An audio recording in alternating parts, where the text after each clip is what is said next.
We're live with DTM, Dan the man with the master plan. Where are you at, dude?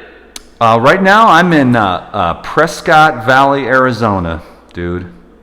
Prescott Valley, Arizona. Is Arizona a very spiritual place? You know, I think the whole universe is a spiritual place. Wherever you go, the this light is with you. So, but like, you know, Sedona kind of has a, the vortex is over there, and there's a lot of spiritual community for sure. Over here, Prescott Valley is like a giant strip mall, but what's really cool is I got this dope ass apartment for super cheap. I got it the first day I needed it. I just called the lady, she said yes, so it was just, divine. And my best friend lives here, and there's a Sprouts across the street, which is like the best grocery store in the whole area. So it just, it's a little yogi cave. Did you ever think you were gonna leave the trailer park? I don't know if I ever really did. The old saying, you can take the boy out of the trailer park, but you can't take the trailer park out of the boy. He is definitely still as ghetto as it gets. Would you ever consider going back and living like that? I mean, I live less than that now. I mean, I lived, it was my mom when she was younger in apartments similar to this. This is more luxury here. It's not really. It's kind of like middle of the road, but it was like luxury in the early 90s. And so it's nice and it's solid and everything works, and there's a washer and dryer, and the floors are hardwood. And I've got I'm a man, so I've got a shop vac, to do my sweeping and clean up after all my raw food messes and stuff. So it's really, really good. You last time I spoke with you, I think you were in Hawaii. Before that, I don't know, you were in the trailer park or something. How do you decide where you're going to go and live? Like, is it just... I don't. The spirit moves me, man. I was in Hawaii, which I love and I miss, because, dude, I would climb 2 or 3 times a week coconut trees and live off coconut water and coconut meat and coconut almond yogurt and papayas and mangoes. And like, Kauai has the best food in the world as far as I know, from everywhere I've been, by a long shot. Have you been to Kauai? No, but I've been to other islands and I felt the same way. I'm like, these islands have it. Like, this is it. And the thing about Kauai is that it is the Garden Isle, the Garden Island. So that's what that place does. That's what people do there. And so there are orchards of trees and avocados that you've never seen before, this big. They're just on the side of the road. Oh, dude, I used to climb this tree. In fact, I fell out of it actually and broke my pinky. But I was up in this tree, and the damn things were so big that it just knocked, one of them landed on me and knocked me back, and but no, they're just on the side of the road. And here's the thing, I'm this live food guy, right? And nobody really, they go to the store and they get like white rice and Spam. Now some of the hippies, they eat some fruit, but here I am, this is paradise, because here's all these avocado trees, hundreds of them on the side of the road.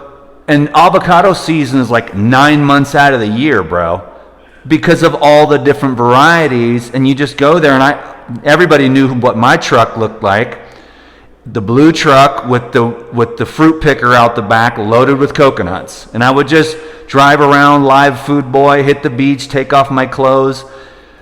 And it was a great life. But then what's happening right now is that they are the bluest of the blue states. And they love sickness, and they love disease, and they worship it, and masks are the new religion, and injections of nanoparticles. They love it, and you have to have 3 to get in and 6 to get out. And is that why you left? I mean, it was a combination of a couple of things. That was one thing. That's my big excuse. I was also kind of in a relationship that I needed to get out of for my own sake, to do the work. And the island is so small that I kept gravitating just back to this amazing human being. But the heart was telling me, like, how do you know where to move to?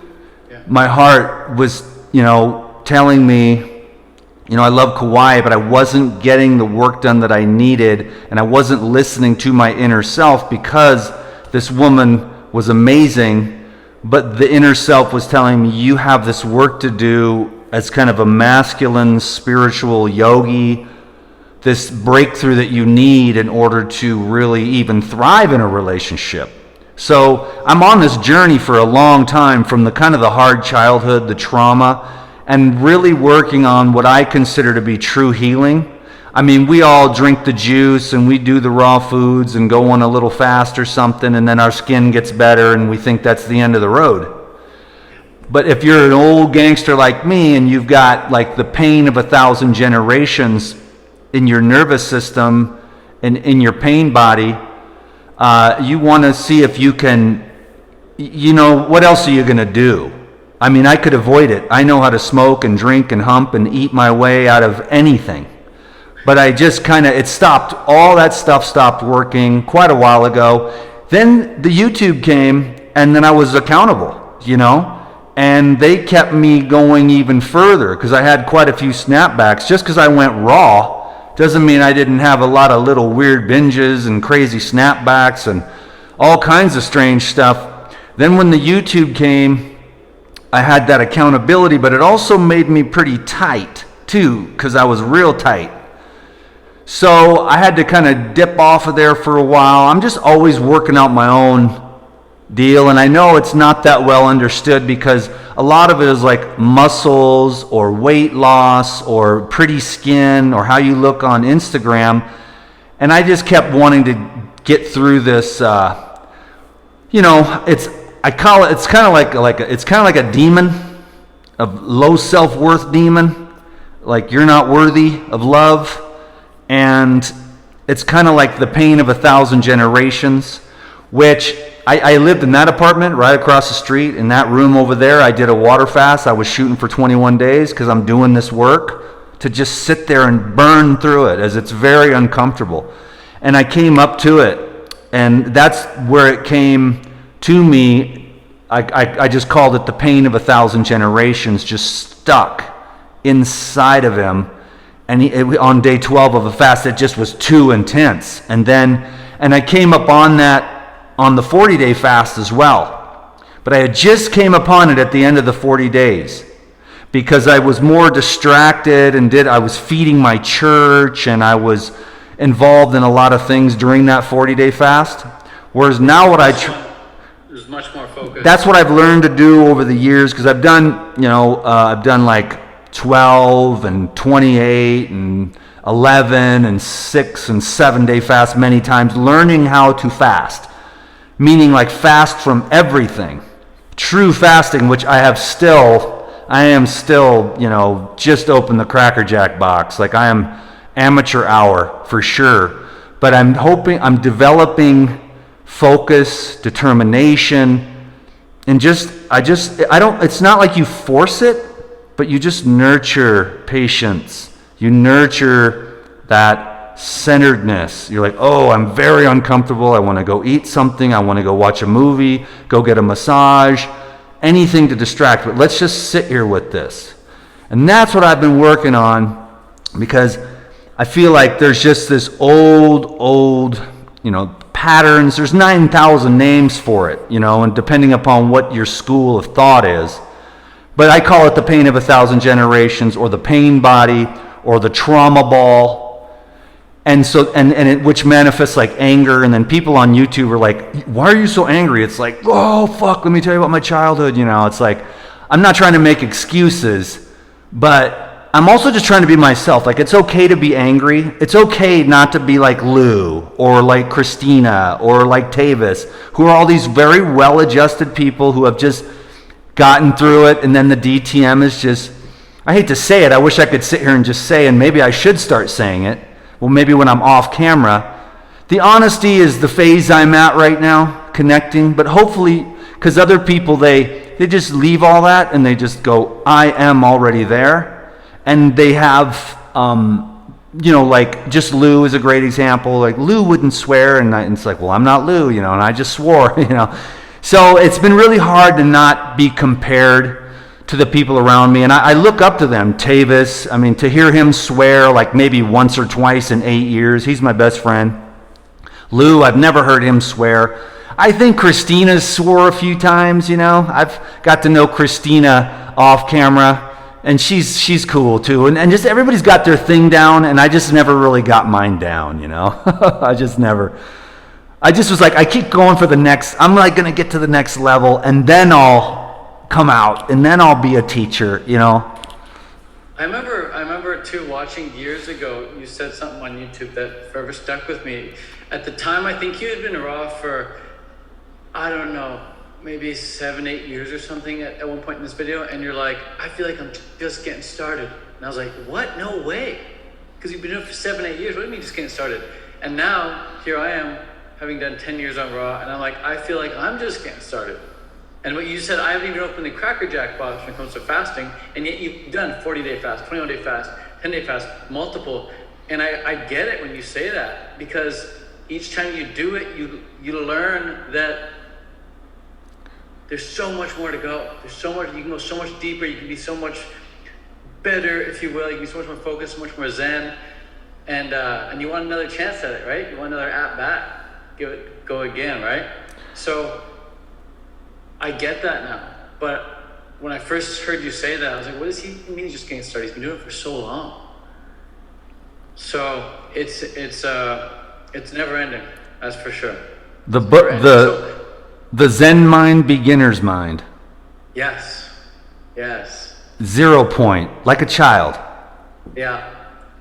What is it that you're doing, or what is it that you've been doing lately? So you said off camera, you said that you typically, you come out of a turtle shell, you'll do your thing, and then you get back into a turtle shell. So now that you're out of your turtle shell, what is it that you're doing every day? What's a day in the life of DTM?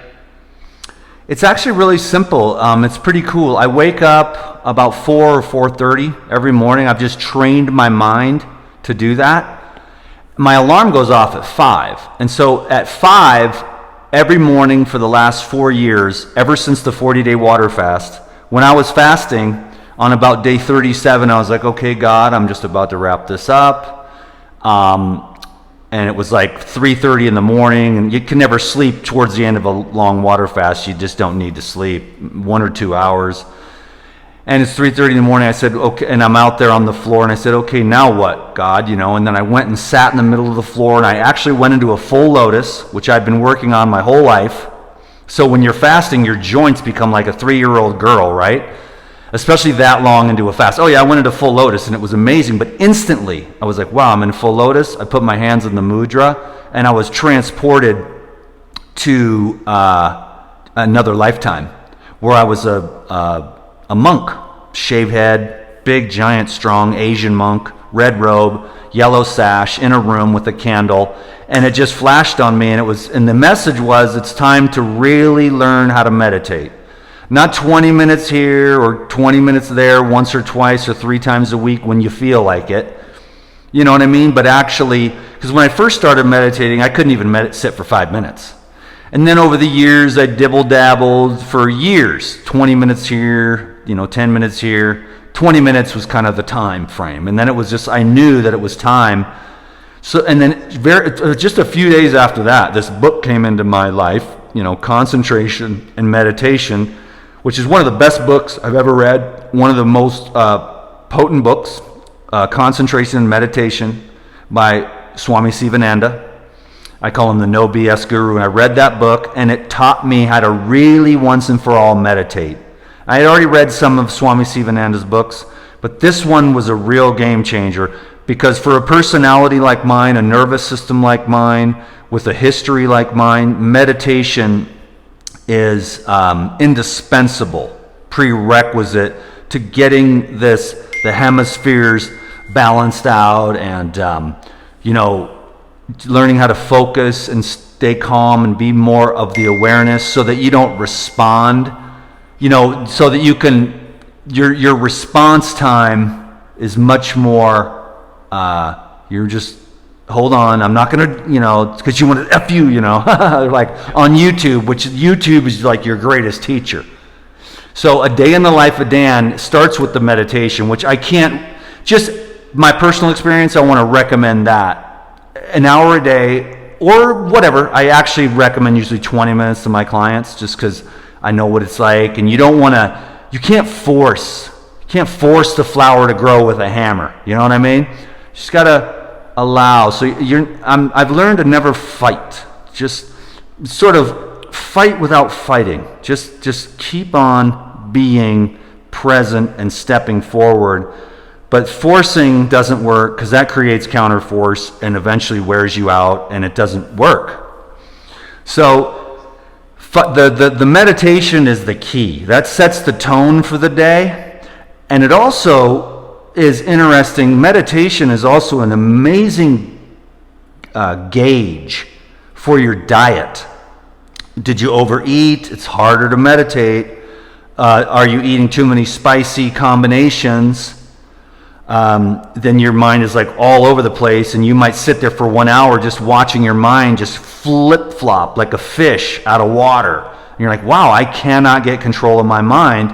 And then other times you might just drink juice before you go to bed, or eat some very plain, simple mono meal or something, and just a moderate amount, and earlier in the evening. And then you start to get, it's like your evening meal is like at least before 6, go to bed early. Then you see, when you wake up in the morning and you sit, you can see the effects of food on consciousness a lot more clearly. And that's been a huge thing. So the meditation is like quadruple fold, because then you learn to focus and it builds neurons in the brain for the witness observer. And then it takes you out of the story of your programs more. You're like a witness of the programs than actually trapped and locked in the programs. And I try to tell people, they say, my cancer, my anxiety, this, and I tell everybody, don't say that. It's the anxiety, it's the cancer. You don't want to own that. Never. And that is like, I see most people do that, and that's one of the greatest tricks in the book. It's just the body, really. It's just the body. You are borrowing it from nature for a very short amount of time to travel around in, maybe have a little fun with it or whatever. Take care of it, be a good steward. But it's like a little temple that you drive around in. So that's the main thing, is the meditation. But then I'll usually get up at 6, and what I've been doing is just going right from meditation into a consult, because I've had so many consults, especially since I came back for a little video marathon. Is that like your main gig? You got your inner circle and then your coaching clients? It's hard for me to talk about this stuff because I usually don't, but I love you, Ted, and I love everyone watching, and I don't have anything to hide. But I'll tell you the truth. The main thing is the Elite Video Club, and they are awesome. They are there. They're like, dude, don't worry about it. We're just here to support you. You changed our lives. Here's $39 a month. You don't have to perform for us. They show up, 20, 30, 40 of them show up every other weekend. I do a 3-hour long class and just rap. We talk about various things, but DTM never stays on the topic, And then they ask a few questions, and they're just there listening. And they're just very supportive and loving, and they've given me, because I went through a really hard time in 2020 and 21, because I wasn't living my life. The COVID came, I moved in with my girlfriend, and I lost my yogi cave, which I realize is very important for me. I have to have space, I have to be doing this work, and if there's a woman there, my attention goes to her, and and then I just got really depressed because I wasn't listening to my heart. And then with the COVID thing I got kind of stuck in all this stuff. I can't fly, I can't go anywhere, and in this house. And then everyone moved to Kauai. Everyone and their grandmother moved to Kauai, so there was nowhere to live. And so I just felt like it was telling me to go, and I just gave all my stuff away. And then I was going to go to Idaho.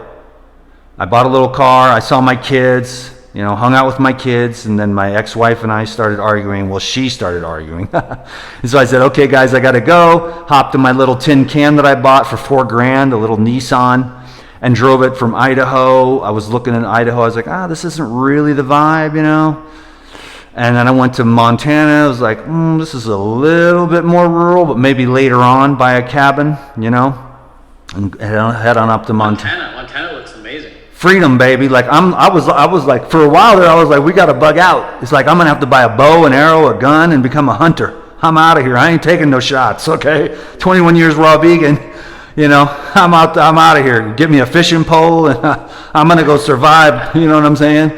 Dude, I ain't getting none of that business. But now it's all chilling out. It's like, okay, there's still apples. It's all right. Calm down. The ethical vegans aren't going to kill me. But look, I'm going to survive, man. I got my balls intact, and ain't nobody going to inject me with no Satan. Oops, did I just say that?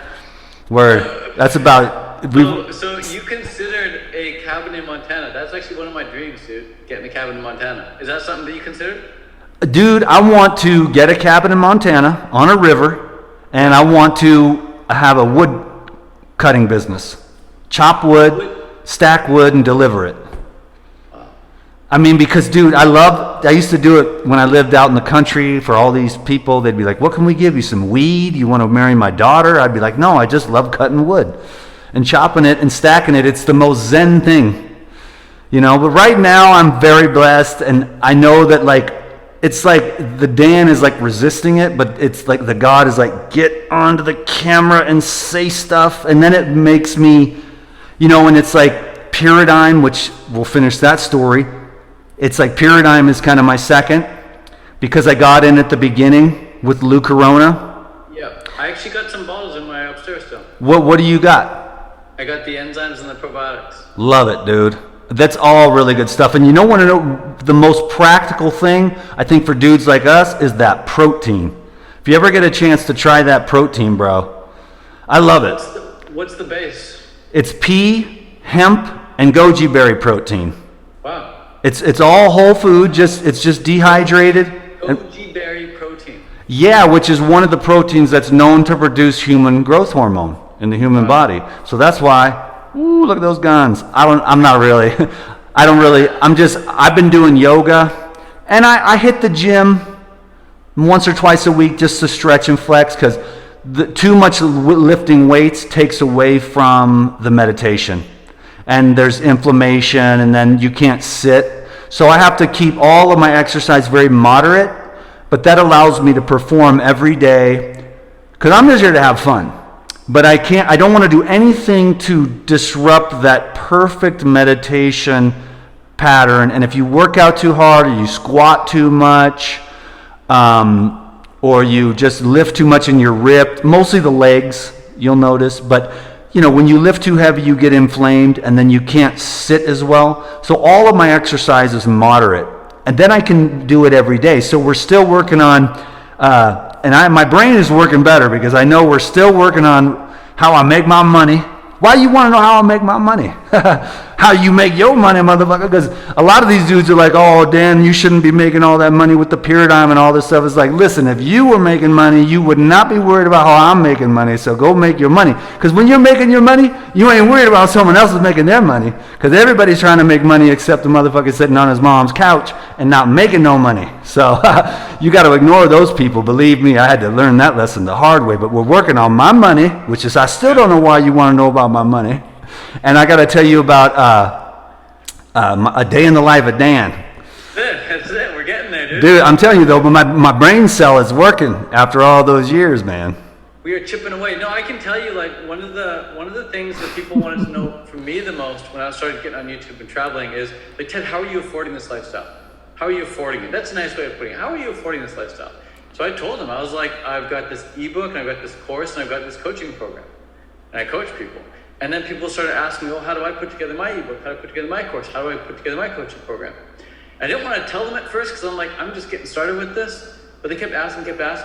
So then I started teaching, and then they were loving it. And it was like, I'm like, wow, this actually is much more exciting to me, teaching people how to start their own online business and how to turn their passion into income, than it is for me to teach them how to peel a banana. I'm kind of over the whole peel a banana, eat it type of thing. Yeah. So I'm like super into helping people start their online businesses, and it's cool to know. And I interviewed 12 vegan entrepreneurs about a year ago called the Plant-Based Revolution Summit. And I interviewed 12 vegan entrepreneurs. I asked them all, how do you make your money? And if someone wanted to do what you're doing, what could they do to get started? And it's cool how we're all doing completely different things. There's no one size fits all. Everyone's got their own style. Like you said, if you're coaching, you do it like every other week, which is so unique, right? Because most coaches think you need like multiple sessions a week type thing, and we're doing every other week. So I think that's really cool. But the products, man, you got the Pure Dime as well. And so in my mind, when I think of Dan, I think Dan makes his income. He's got coaching, he's got the Elite Club, and he's got Pure Dime and then YouTube monetization. To me, those are like your big four, but I could be wrong. I mean, you're pretty observant. That's pretty cool. And I mean, I was pretty impressed with your numbers. You gave us some of your numbers. I was like, damn, right on, bro. That's really cool, man. But you're keeping it humble because you still ain't got no suit on yet. You know, you're still I got the t-shirt still. I mean, you know, we could probably go out and buy a nice clothes, but it's like, I'd rather wear no clothes, even if I was a millionaire. Right now, dude. Yeah. I want to take this off. That's my feeling. But everyone's like, "Where's your shirt, dude? Put a shirt on." Yeah. It's hard to talk about business shirtless. I can talk about raw food shirtless. Yeah. But business shirtless doesn't really work. I know. Exactly. I got into the habit of these nice shirts because I'm always plugging the Pure Dime, you know. And what I'm trying to do, what nobody realizes what I'm doing is I'm banging it so hard because it's not for money. It's to train me to be courageous, because everybody has that resistance, and some have it more than others, of the self-worth to earn money. And you have this thing, right? But then you have the resistance. And some people have no resistance to making money. Some people have a lot. And then some people are more like me. They have a lot of resistance, but they also have a lot of skills and a lot of talent, and they've developed a lot on top of the unconscious blueprint of not worth money. So life is like a tug of war, at least my experience. So I'm trying to untie the knots.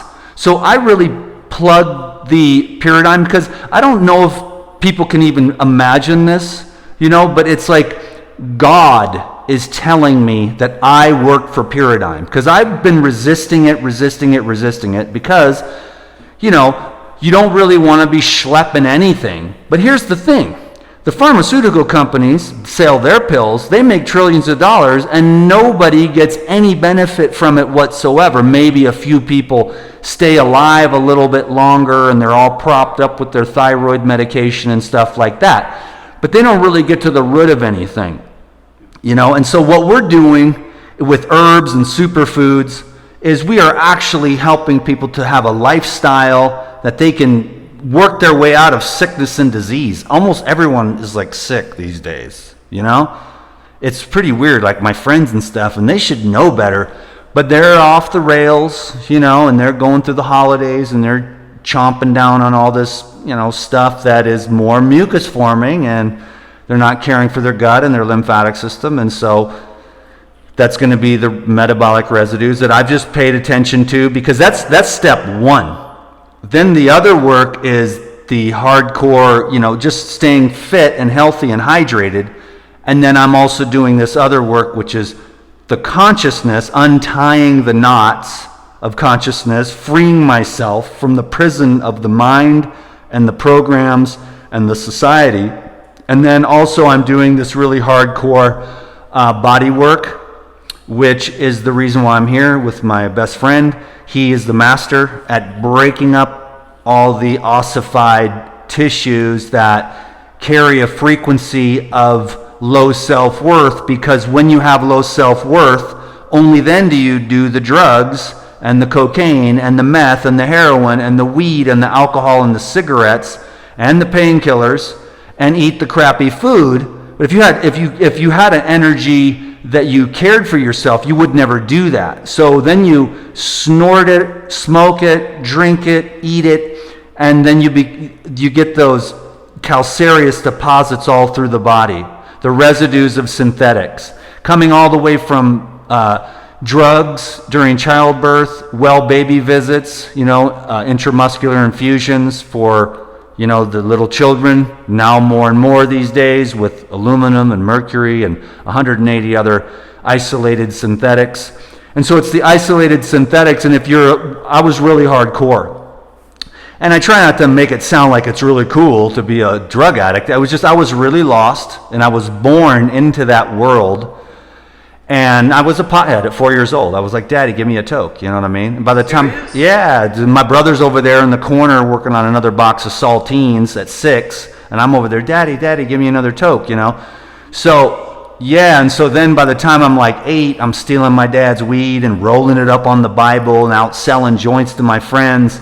So I'm like a weed dealer at 8 years old, you know what I mean? And so by the time I was 14, I'm like pack-a-day, alcoholic, pothead, and getting blowjobs from the girls in the neighborhood, So I kind of started off, it's like a funky-ass world, you know what I'm saying? Like, we are on a low vibration in some of these hoods, And to crawl on out of that through this process, I'm really, really grateful. But then when people are like, why are you angry? Why aren't you perfect like glue? Why aren't you all this and that? It's like, listen, I'm just me, man. So they don't know the origin. Yeah, and I don't want to really, So how do we go from being a 14-year-old drug dealer, player, to washing windows, and how do we go from washing windows to raw foods? What's that journey like? Okay, so I was when I was 16, my parents moved to the country to get away from the drugs. Well, what they didn't know was that you go from the city with certain kind of drugs, then you go to the country, and there's just other kinds of drugs and a lot more of them. But I didn't know that because I was in a gang, and I wanted to stay with my gang. So I slept in a paper box while my whole family moved down to the country. I did not want to leave my friends. And What's a paper box? Where they put the papers. And so you'll find out if it's cold, and you wrap up yourself with the newspapers, Not the recycled ones, but the brand new ones. And so papers actually hold a lot of heat. So they'd be all warm coming off the paper mill, all these big fat stacks of papers. And then you just crawl under a couple bundles and you can just, survive. Like on the street? Yeah, which I did for like a month. And then I was like, okay, this is not working. I am not getting anything together here. And besides, these guys, there was a gang fight, and one of my friends got his head split open with a 2x4, all for a sack of weed, an ounce of weed, and they could have said, give us the ounce of weed. We would have gave it to them because we had garbage sacks full of weed, man. We would have just gave them the weed, but these guys, So that was kind of the last straw. Then I was like, I'm out of this life. I got out of there. My friend standing next to me, it was either him or me, and he got his head split open. I jumped, ran. Jesus has got my back, okay? Because I should be dead many times over from all the things that I did, or in prison or whatever. But I made it through all that because I did have Jesus, From 4 years old, that was my first experience. Jesus came into my heart from Ernie and Bert on the puppet bus. That's my very first experience. And then Jesus kept me, protected me, the light of Christ consciousness within myself, knowing when to duck, when to move, when to leave, when to not walk down that alley, when to not drive when I'm drunk, even though I did drive drunk many, many times, one eye closed, driving down the center line, I did a lot of weird stuff. But my parents moved to the country. Then I actually didn't go, but then I was like, okay, after that gang fight and that happened, I kind of got scared. It was a reality check, and I was like, okay, I'm just going to go home and live with my parents. So I went home, went back into school. There was a school there from kindergarten through 12th grade, there was 60 kids. So I had one girl to choose from, except in the grade below me, all the 14-year-olds, I was 16, they were all 14, there was like 7 of them. And their dads were like, uh-oh, here's this guy, same old green hat, I remember, tipped to the side, little gangster. And they were like, uh-oh, this guy's going to get one of our daughters pregnant, or all of them. And so then they were like, we got to get this guy out of here. because he's this little gangster coming from the city. And there was all those drugs. Now there's just all these other drugs. So my parents, my dad should have known better because he was a hippie. And he had been to North River, Brooklyn, North River Valley. And he should have known that there was a lot more other kinds of drugs. And so then nothing changed there. What was the difference in drugs? Like what the city was like weed and what was the country? I mean, really, it was the same. It was the people were different in the way they used them, actually. So. And the drugs we're talking about, is this cocaine, weed, or are we talking LSD or what? More so, actually, to tell you the truth, it was all the same. It was LSD, mushrooms. Well, no, it was LSD in the city, and then it was mushrooms in the country because we lived on a cow pasture, and that's where the mushrooms grow, and it's one for the bag, one for me, one for the bag, one for me, and then you're just tripping balls. So different kinds of drugs. Now weed is the universal one, but when you move from the city, it's like, oh, you got your little dusty ass Mexi weed, and then you go down here to the hippies, and they're like, hey man, here's your fucking, and then we're smoking a joint, playing music. I was living in a barn. That's another part of the story. But this joint is going around. It's like 6 hours later, you're pied, stoned out of your mind. You're like, this thing's still going?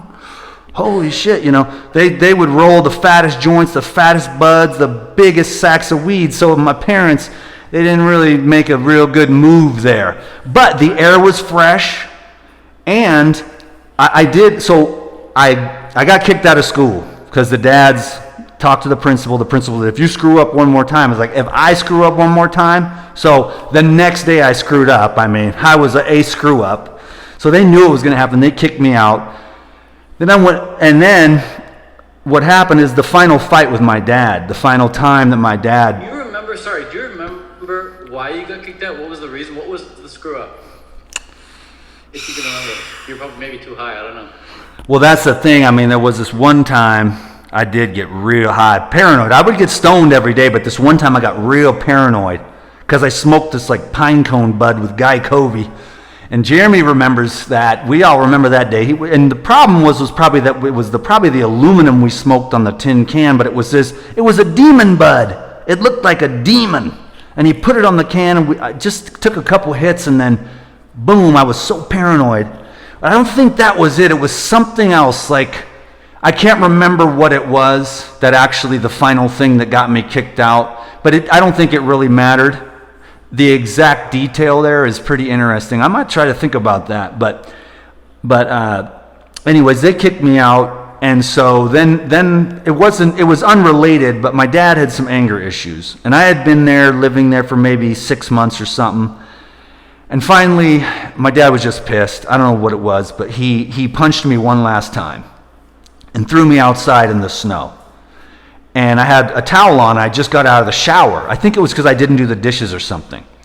And my dad knocked the wind out of me. And so I couldn't breathe. He threw me outside. Then my stepmom let me back in and about a half an hour later, freezing. She's like, you can't do this. He's freezing, And then I just walked right up to my dad and I said, dude, if you ever hit me again, I'm going to knock you the fuck out. And that was the last time he ever hit me at 16 years old, but I also got kicked out of the house. So that's when I went to go live in the barn, and that's where I lived on a horse farm. Now, it was a horse farm, but actually it was like the bud farm. Now, with the principles of the weed, there was vegetables, carrots like this, beets like this, cabbages, ducks, chickens, and horses.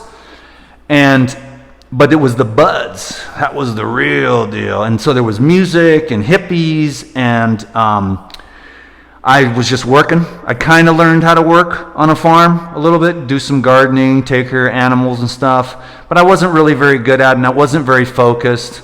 And so that only lasted a few months. Then I went to go live in a cabin in the woods. And then my friend burned the cabin down because his girlfriend broke up with him. And there was a picture. I said, Jeremy, you just burned our house down, bro.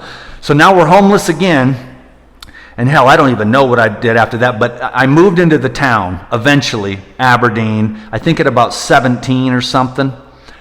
And I got a job at the mill, and that's when the meth began, the major meth.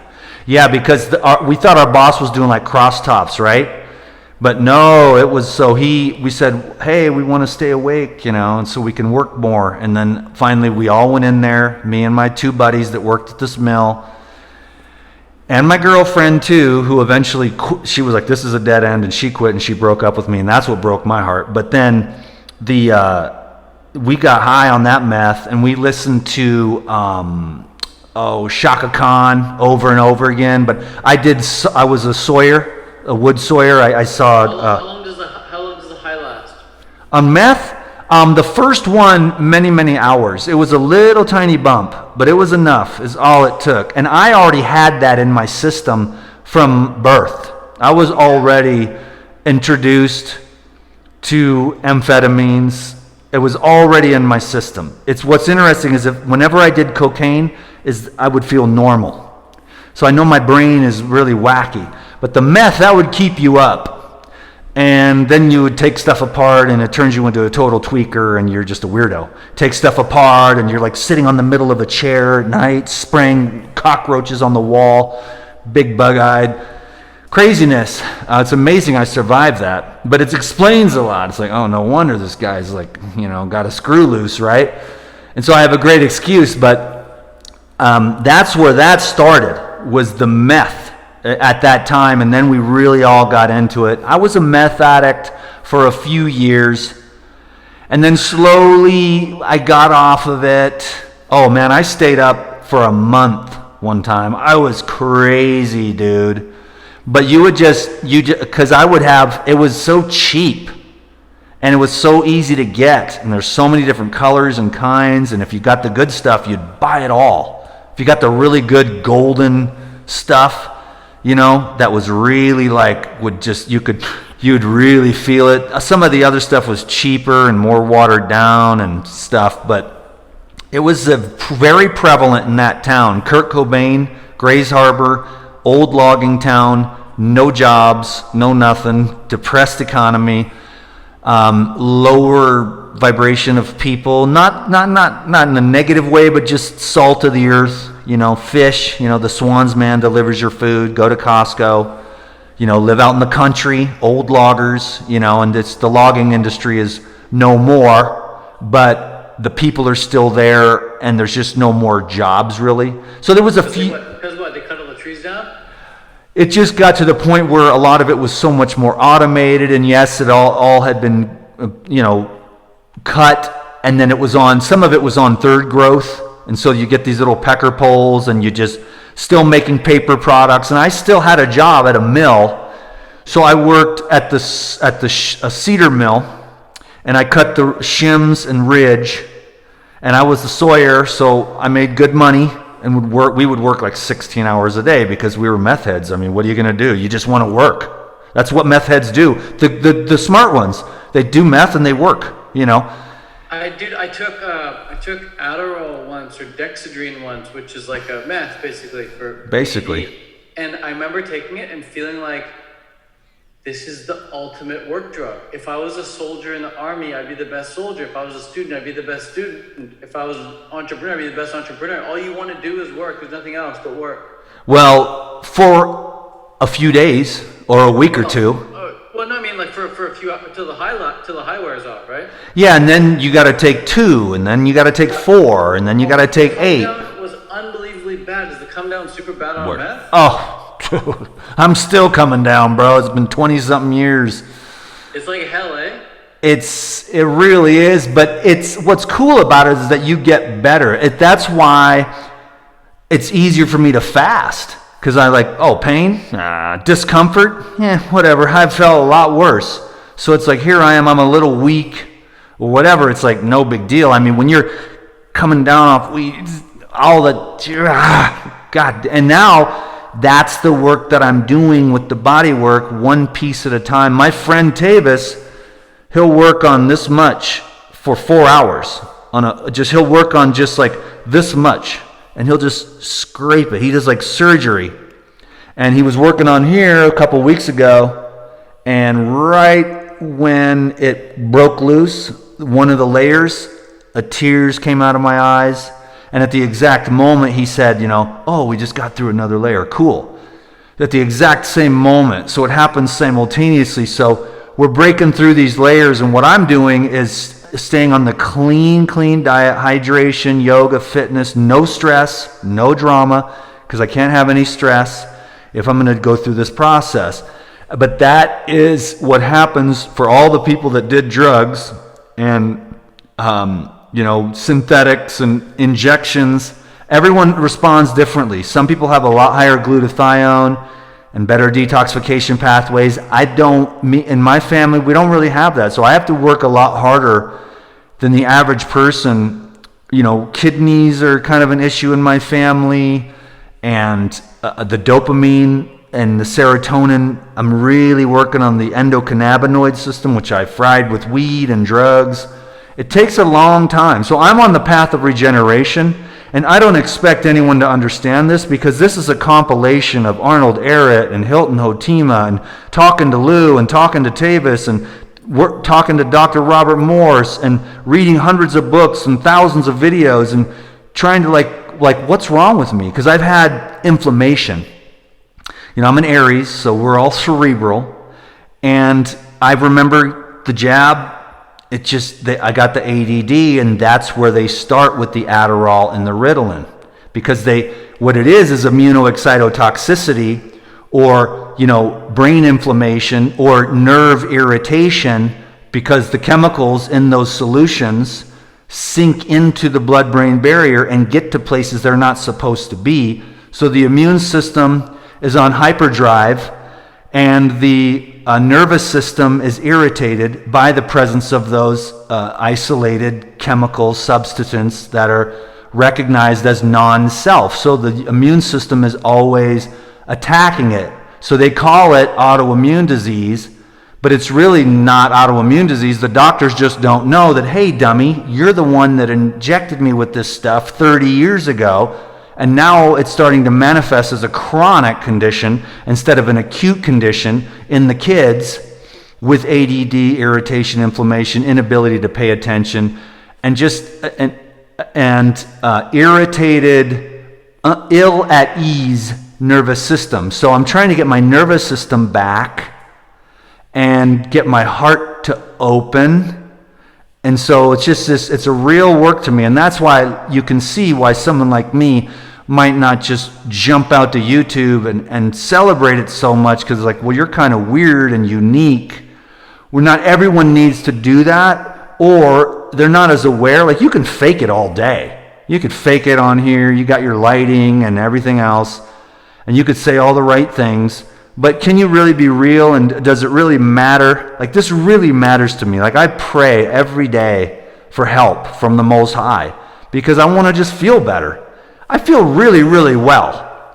But I know that there's more, and I've had this thing up here. It's like a low-grade inflammation 24 hours a day, 7 days a week. And then there's that pain body demon of low self-worth that will literally say, you are not going to succeed, I will not let you, you are not lovable, you'll never fall in love, blah, blah, blah. It's really a weird thing.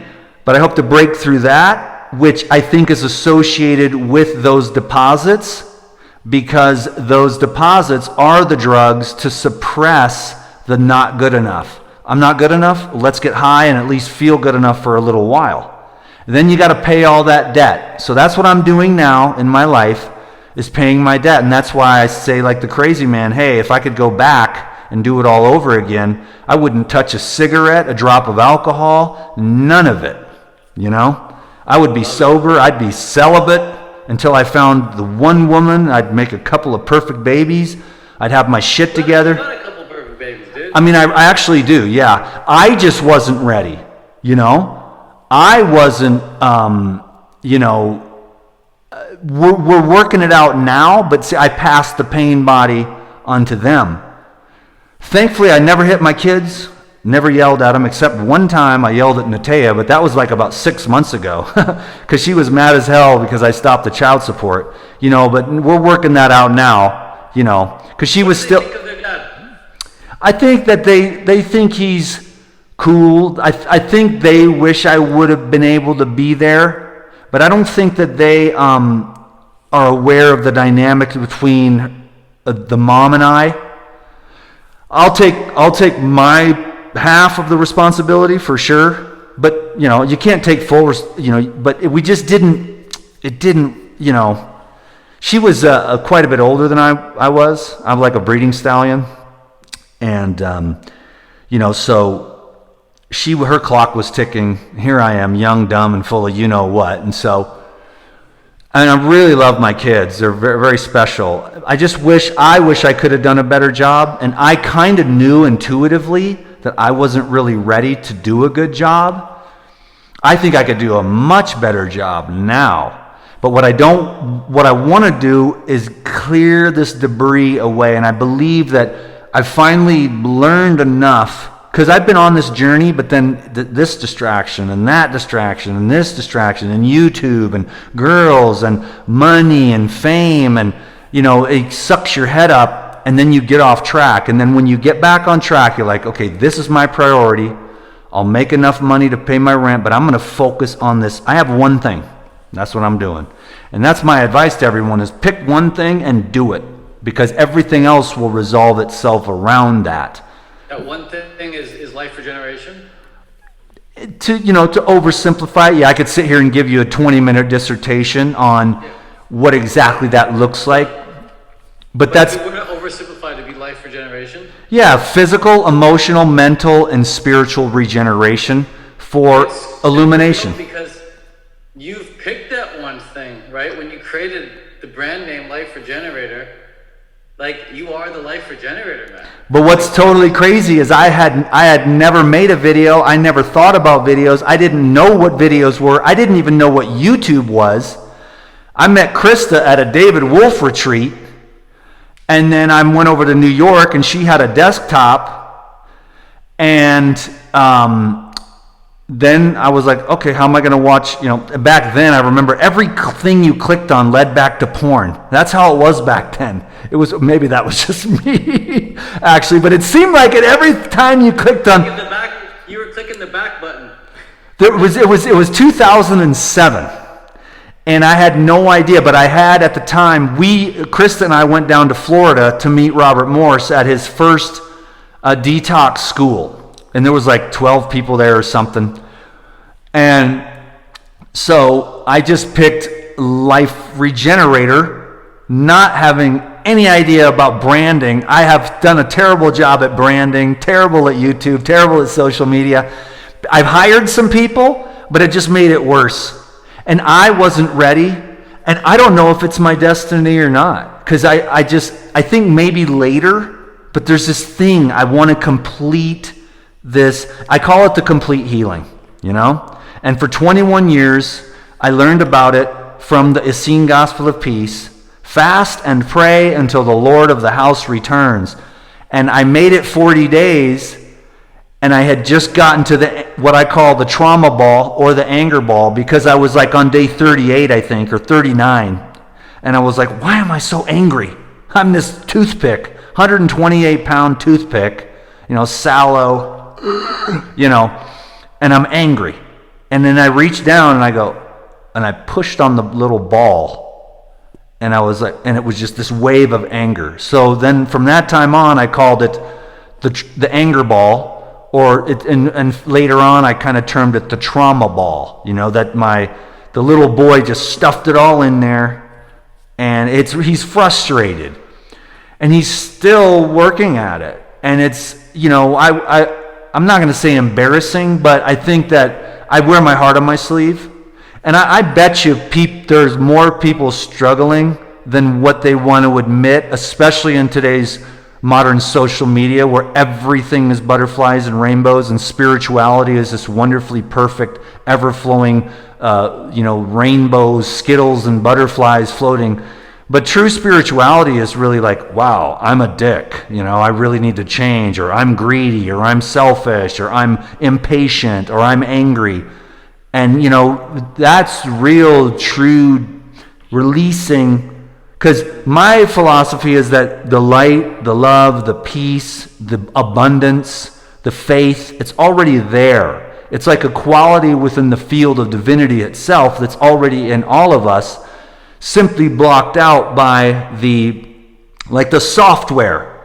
The hardware. It's like a perfect computer. There's no problems. It's all there. It's empty space filled with those divine qualities, but then into the hardware is plugged this software from religion and, school and your parents, mostly your parents in your family life, what you observe and feel.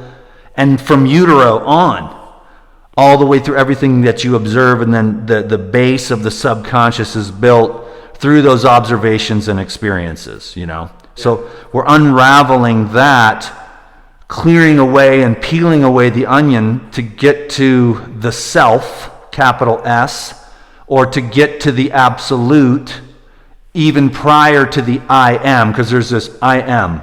I am this, I am that, I am a man, I am 6'2", I weigh 162 pounds, I am hungry, I am this, I am that, I am that. But prior to the I am consciousness is that absolute. And that, I feel like, is where the peace, eternal peace, the peace that passeth, I always have a hard time saying that, the peace that passes, whatever, understanding. What word are you trying to say? The peace that passeth, how they say it back in the Bible days. Got it. To where it's peace that's not understandable by the linear mind. And I think our minds get in the way of the realization, and that's why the meditation and the concentration and that hour of the day, and then you try to carry that through the rest of the day, that inward focus and that anchoring into the absolute self, which is prior to all thoughts and concepts. That's the real you. And that real me, the real absolute, is the real absolute in you. And it's just one homogeneous God being as it is. And then so we don't really have to fight anymore, But we're still going to fight. So let's do it. So you have this morning routine where you'll wake up, you do your meditation, and then you'll do your consult with someone. And then, do you have a time of the day that you prefer to break your fast? Or is it whenever you feel like it? What I do is I meditate, and then I do the consult at 6. And the reason why I do that, I learned it real quick. If I do a consult at 6, I'm usually done. It's supposed to be an hour, but I really give 90 minutes, and sometimes it's a little more. And some people are very respectful. They're like, Dan, I don't want to take up any more of your time. The hour's up. We could keep going. And I'm like, don't worry about it. If I'm working with somebody and, we're getting closer, it usually takes about 45 minutes to kind of, it's you haven't processed your mother's death, or you hate your job, or, you jerk off every day. You find out what it is that they're doing that's, because everyone is always like, what do I eat? And it's like, hold on a minute. What's the real problem here, So they come to you for nutrition advice usually, but then they end up usually getting like life advice? Yeah, I think that my videos don't always display, because I've been through a lot. And so I've consulted with thousands of people, so you get pretty damn good at it. You get good at asking questions and getting a sense. And there is dietary advice, but there's always, I'm looking for those underpinnings. Why are you eating junk food? Why are you 100 pounds overweight? What's really going on? You were abused as a child. So it's the real thing. And the food thing is amazing, dude. I love it. You know it. The food thing is amazing. It's not the be all end all. It's one wedge of the pie. But it has to be good. Otherwise, that spoke is short and the ride is clunky. But just the finances have to be there, the relationships, the sleep, however many wedges you have in your pie, they all have to be equal so that the wheel turns. So at about 90 minutes, I'm pretty much trying to wrap up around 75, 80 minutes, and then I try to start kind of cleaning it up so that it doesn't go past 90. Then I'll go hop and take a shower, and then I blast off to hot yoga, which is my daily practice. So I run on out to this cool place and do hot yoga pretty much, I would say, 5 or 6 days a week. You know, some days a consult will run over, or the class is full, or, you know, whatever. But pretty much every day I've kind of got addicted to it. But it's really the way to, I mean, if you do hot yoga for 90 minutes every day, you will not get sick. I mean, you can't say that, but it's part of a program of a mucusless diet, a hydration diet. And so what I do is I start my hydration in the class. I have my little, can't see it from here, but I have my little cooler, and I have my distilled water, and I'll drink 32 ounces there. Yeah, exactly. 32 ounces of distilled water, nice and cold, in a bag of ice. Do you add anything to the distilled? Do you quote unquote structure it, or just pure distilled? I put it on a key code, you know, which is sacred geometry. So that's step one. Sometimes I'll just add a little lemon, drop of orange, but usually I just drink plain distilled water after the key code has structured it with that consciousness. Cool. Another secret is sometimes I'll put look out. I put a dollop of honey in there and stir that up. Oh, Ted is he's mad as hell. I can't upload this video. We're done. Wow. No. I remember you said something back in the day about, so you just talked about how you put the water on this sacred geometry, and that will do its thing. I also remember you saying something when back in the day. I don't know if you ever remember saying this, but you definitely did. You're like, you would I think it was Stephen Hawking. Is it Stephen Hawking? Dr. Hawkins. Dr. Hawkins? Probably Dr. Hawkins. Yeah, the guy who's got the book called Power versus Force. Power versus Now, yeah. You would just leave him running. You let the audio run in the room. You'd leave, come back, just so that room was full of his vibe, and it would soak into the walls. And that's what I do everywhere I go. I listen to Dhammapada by the Buddha over and over again. I listen to Ramana Maharshi. I listen to Nisargadatta Maharaj, Vivekananda, Sivananda, and of course Sadhguru for a more contemporary, modern view. I like the old school yogis because they're just like, this is what you do it. You know, quit wasting time, you know? And you'll just let them saturate the walls? I let them saturate my consciousness. That's what I do when I go to bed and when I wake up.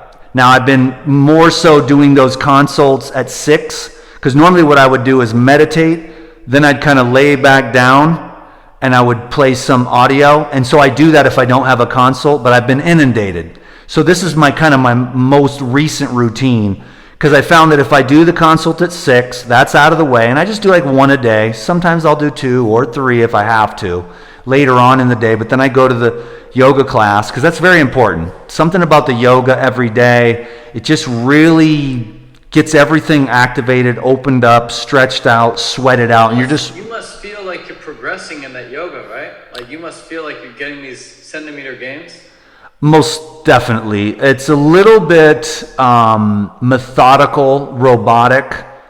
I have done, when I was in Kauai and would go to waves yoga, Lulu would mix it up so you'd have but they do the same thing over and over.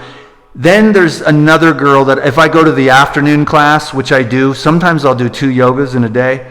There's another girl that mixes it up a bit. She's more of a true yogi, and she does other different stuff. But this mixed class, it's very robotic. So you can gauge your progress with balance, symmetry, focus. Some days you're more focused on your mat than others. Sometimes you're just looking at the girl's butt in front of you and you're like, oh my God, that's the most beautiful thing I've ever seen. You can't focus. I know, if I had a name, it'd be called Yogi Perv. You know, but it's my only social life is to go there and be around other yogis, and usually it's about 90-95% women. It's not, that's more of a joke, but it's part of the motivation. What's that? Maybe that's why you don't get sick. Well, it's part of the motivation too. I just think that women that do yoga are just special. Whether they're just doing asana or they're actually true yogis, you know, in the sense of seeking for that union. Yeah. More so than maybe like gym girls. But either way, healthy women are awesome, and all women are awesome. And I don't care what anyone does. I will treat them with love and respect. I'll literally feed anyone anything they want. I'll go buy a pan and I will cook you. If my daughters came and they wanted pizza, or if they wanted a piece of chicken, or if I had a guest, I'll do whatever anyone wants. I don't care. I don't have any pans. I've never used that stove, but that's my rule. Everyone will eat what they want, exactly what they want. They will not be affected, and they will not feel guilty because of what I do. They will be happy and satisfied, and I will make it for them, and I will buy it for them, because food is important. And everyone needs to be comfortable with what they eat. And that's a side of me that most people don't really know. But when I would go, when I did church food for years, I would do half cooked, vegan, half raw. I remember that. And sometimes I'd get requests for fish, and I was kind of like, well, you know, but I just never did do that. But I'm the kind of guy that would. I never needed to, you know. Everyone was very satisfied with the cooked vegan. And they probably would, and there were times I did fully raw too. And they were satisfied with that, you know, and they loved it. I would spend, you know, probably 6 or 8 hours a week preparing all this food. It started out at 35 people. And then for the food. I did. And then my friend Preston, who was the leader, or was kind of the manager of Hale Ohana, where it started and built up for 2 years, he was like, okay, he was hooking me up because he saw I was spending about $300, $400, $500 a week of my own money. That was where all my money went, was to feed the people. But I loved it. It was, feeding people to me is the best thing ever. I just don't want to own a restaurant. But then I would go there and make the food and play the music, and I just had a community, and I was very, very happy. But then COVID came and wiped that all away. So eventually usually I would get my money back, and then Michael started going around with a jar, and he's like, listen, man, come on, you cheap asses. I didn't care, though. I didn't want to have anything to do with it. I was happy, and I believe that, you know, the universe took care of me, God. When I was generous like that, I would have these boons from YouTube or people or retreats, and it just took care of me, you know. About 5 or 6 or 7 years ago, I did a lot better. I'd have $3,500 in, for the Google AdSense, and the enzymes were off the hook, and, you know, and I had like 200, 300, 400 subscribers a day. But then Google got bought off by Alphabet, and Alphabet is a pharmaceutical company, or owns a couple pharmaceutical companies. Then they started healthy people, down in the algorithms. And ever since then, like, I've had no subscribers. When for years and years, 200, 300, 400, 500 subscribers a day, every day. Even when I stopped for 6 months, I would still get 200 or 300 subscribers a day. And then finally, that just stopped. They leveled me off at 371. And I haven't, now every time I make a video, I lose subscribers. And I lose money. It's weird. My Google AdSense goes down. It's like, wait a minute, what the hell's going on here? But I'm actually having fun again. And I see that the consults are a good part of it. We haven't finished that part of it yet, but. Yeah, let me hop in there for a sec, because I tell all my clients, I'm like, don't turn your ads on, because your video should be the ad for the thing that you want to offer people. And if you have ads on your video, then people are going to watch your video and click off and go buy something else, when they could be watching you and then buying what you have to offer. So I tell all my clients to turn that shit off and just tell people, link in description, get my thing. Because if an ad pops up, now they're gone. I don't want anybody gone. I want everybody on my video. Don't leave. Don't click on that and give me a couple cents. I don't care about complaints. I want you to spend hundreds, if not thousands of dollars with me via link in description. And if I had a different model, I think that would be sage advice. But I have like the super ghetto, evergreen model. And, so you have what I call skills, okay? I do not. I have Ricky, but he's his own thing. So I never figured all that business stuff out. I should probably get some coaching with you because I really do want to do better. But here's the thing. I want everyone to know this. I'm going to look into the camera now, but I want to work on this one. So my little YouTube thing, I just do enough just to get enough. And, if that's not cool, then, please forgive me, but I need to focus on this one. Someday, maybe in a couple years or 3 years or 5 years, I'll kind of maybe have gone through the process, and then I can, like I said, like Dr. Berg it or medical medium it, to where you've got people working for you and it's all organized and someone tells me what to say, which will ruin my brand, of course, but just, it's just that it's so disorganized only because I hate to say it or admit it, but I do the minimum that I need to do to get what I need to do what really matters to me behind the scenes, which is to develop myself as a human being. So I spend a lot of time, I try to keep a balanced life. This YouTube and social media thing can just dry you out and suck you dry if you don't stay on point and set up boundaries. You cannot answer every email, especially if you're at my level. And then people are like, you're a dick. On Facebook, 4 years later, you're a dick, you didn't answer my questions. You're like, oh my God. It's like, you ain't me, man. So I've had to set up a lot of boundaries. And when people pay, when people pay, you get right back to them. You put them on the schedule. You call right on time. I might have missed 1 or 2 consults in 5 years. So there's the business Dan, the guy that, that learned how to do business from a very young age.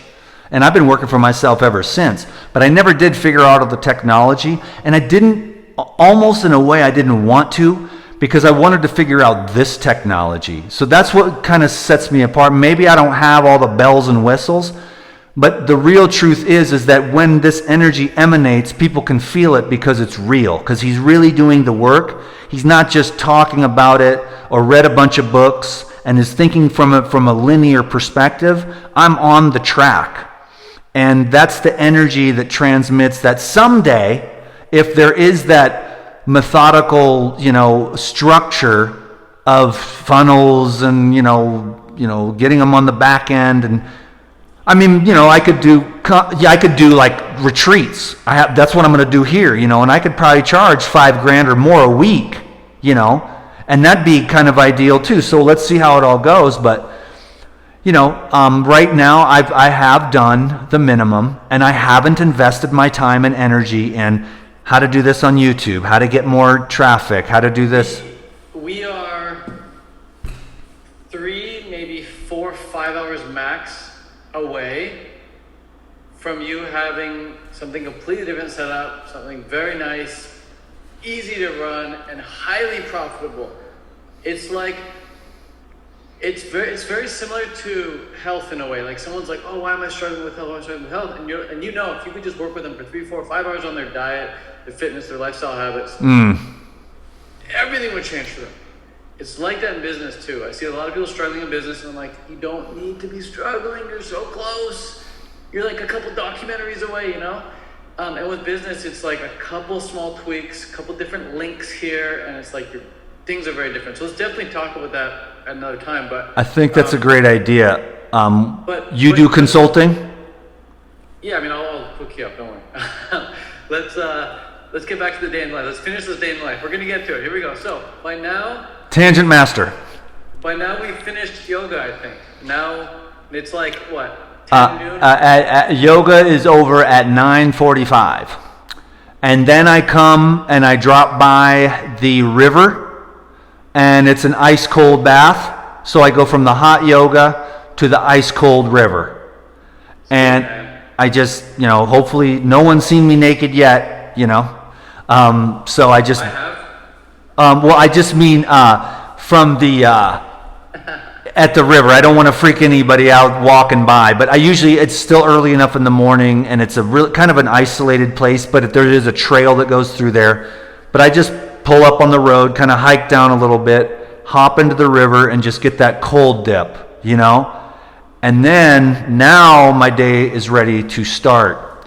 And then this is where it opens up a bit. This is where it could be a Zoom call with somebody, or call an old friend, or make a couple YouTube videos, or go shopping and make juice for the next couple days, or make some coconut almond yogurt. But also within the day, there's usually some kind of, it's intermittent between hiking, biking,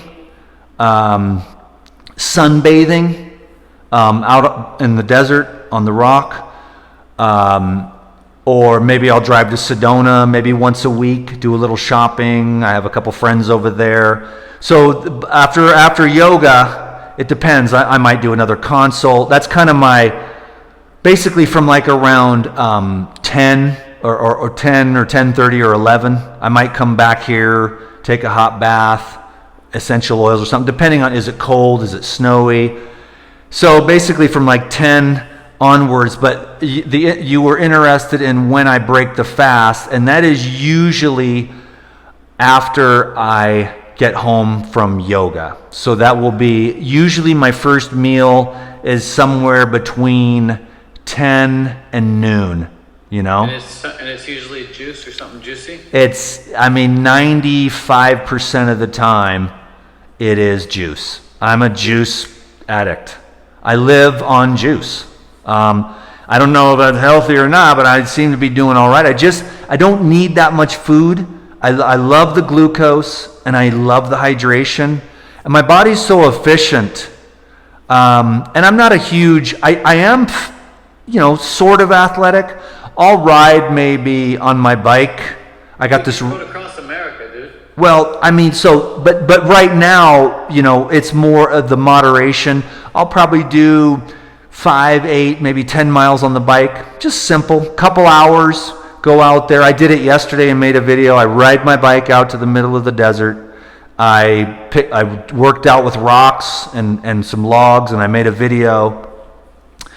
And then I rode home, but actually I sat in the sun on a rock talking to a friend for like 2 hours, because I had service out there, and she called me. We haven't talked in about a year. She was kind of an amazing love affair, actually, one of the coolest people ever, that taught me so much stuff about how awesome relationships can be. But then again, what happens is this thing won't open up. And that's the biggest thing I'm working on, is get this motherfucker. You are worthy of love. You can open up. Do not be afraid. So I know I talk a big game about love and stuff. I have for years, right? But it's like, but you talk about what you want. I learn more myself from my own videos than anyone else. I do what he says. He channels the highest, and then he does it. You rap, dude. You freestyle so hard. Like, I don't know if that's your upbringing, being with a gang or whatever, but when you talk, you just rap. It's poetry, man. Like, it's so easy to listen to you for 30, 45 minutes. I don't even know what you're saying, but it sounds good. Like, it just sounds good. You just rap. I don't get it either, bro. I don't know what it is. It's like you should know this as an entrepreneur. You turn your craziness into an income. It's kind of cheesy, but it is fun, because what I'm doing is I'm thinking and I'm just channeling the best, and that fills us up. And then, it's just when we're doing our work, it's kind of like there's a guy and he's got arthritis, right? And he's like 74 years old and he's got arthritis, and he's in his wheelchair, but then you prop him up and you put him at the piano, and then all of a sudden, you know what I mean? And he starts channeling, and all his problems go away.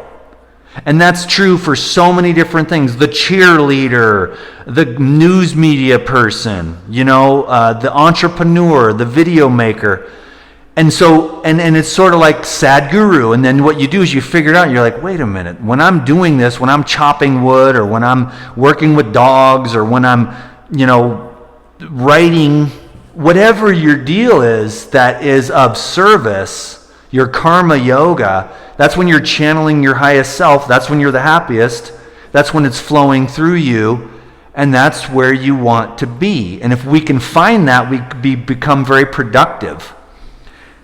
And so what the only thing with this was that the haters hitting me in my soft spots, because there's that little boy in there that, see, they are the reflection of what's going on inside of me. And so they are. And I know that, and so I've learned to start appreciating them. At first, you're a little more ego, you're a little more defensive. You want, hey, understand me, I would never do that to you. Because I'm not the type of guy that's going to go around and like, you're fat, you're dumb, I'm not going to say your diet is slop, or I'm not going to, maybe I have and I'm not perfect, but I try not to make a habit in any way, shape, or form of putting people down, being negative. If you don't have something nice to say, shut up, And so I've really had to work on that. But it's really been, them pointing out to me that I have that inner inside myself. And as I accept that, they have less and less power over me, to trigger me. And my trigger is way softer. It takes a little longer. Sometimes, every once in a while, still I'll be like, F you, and then I'm like, discard, But I'm getting to the point where it's like I'm just getting better at ignoring all that, because it's ignoring the negative in me, which may, you kind of want to get it. But will we ever transcend the light and dark in us? I don't know. I'll let you know on my last day of life, if I'm still working on it.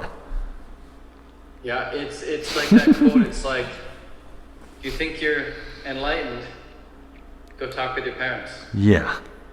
Which, I do really great with my parents. They're cool, we chill, So I'm pretty good with that, because I forgave them. For most people, there's like something their parents do that always trigger them, or they say or do or something. But and I think that's really important. It's like the person that triggers me is me.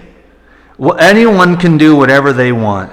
I am concerned with what this guy's thinking, what he's doing, what are his actions. And those are the ones that bother me. And I think that that's a good thing, because it's very easy for me to forgive others, because I've made so many mistakes and so many errors. I have no right to judge anyone. In small ways, I probably do. But I try my best.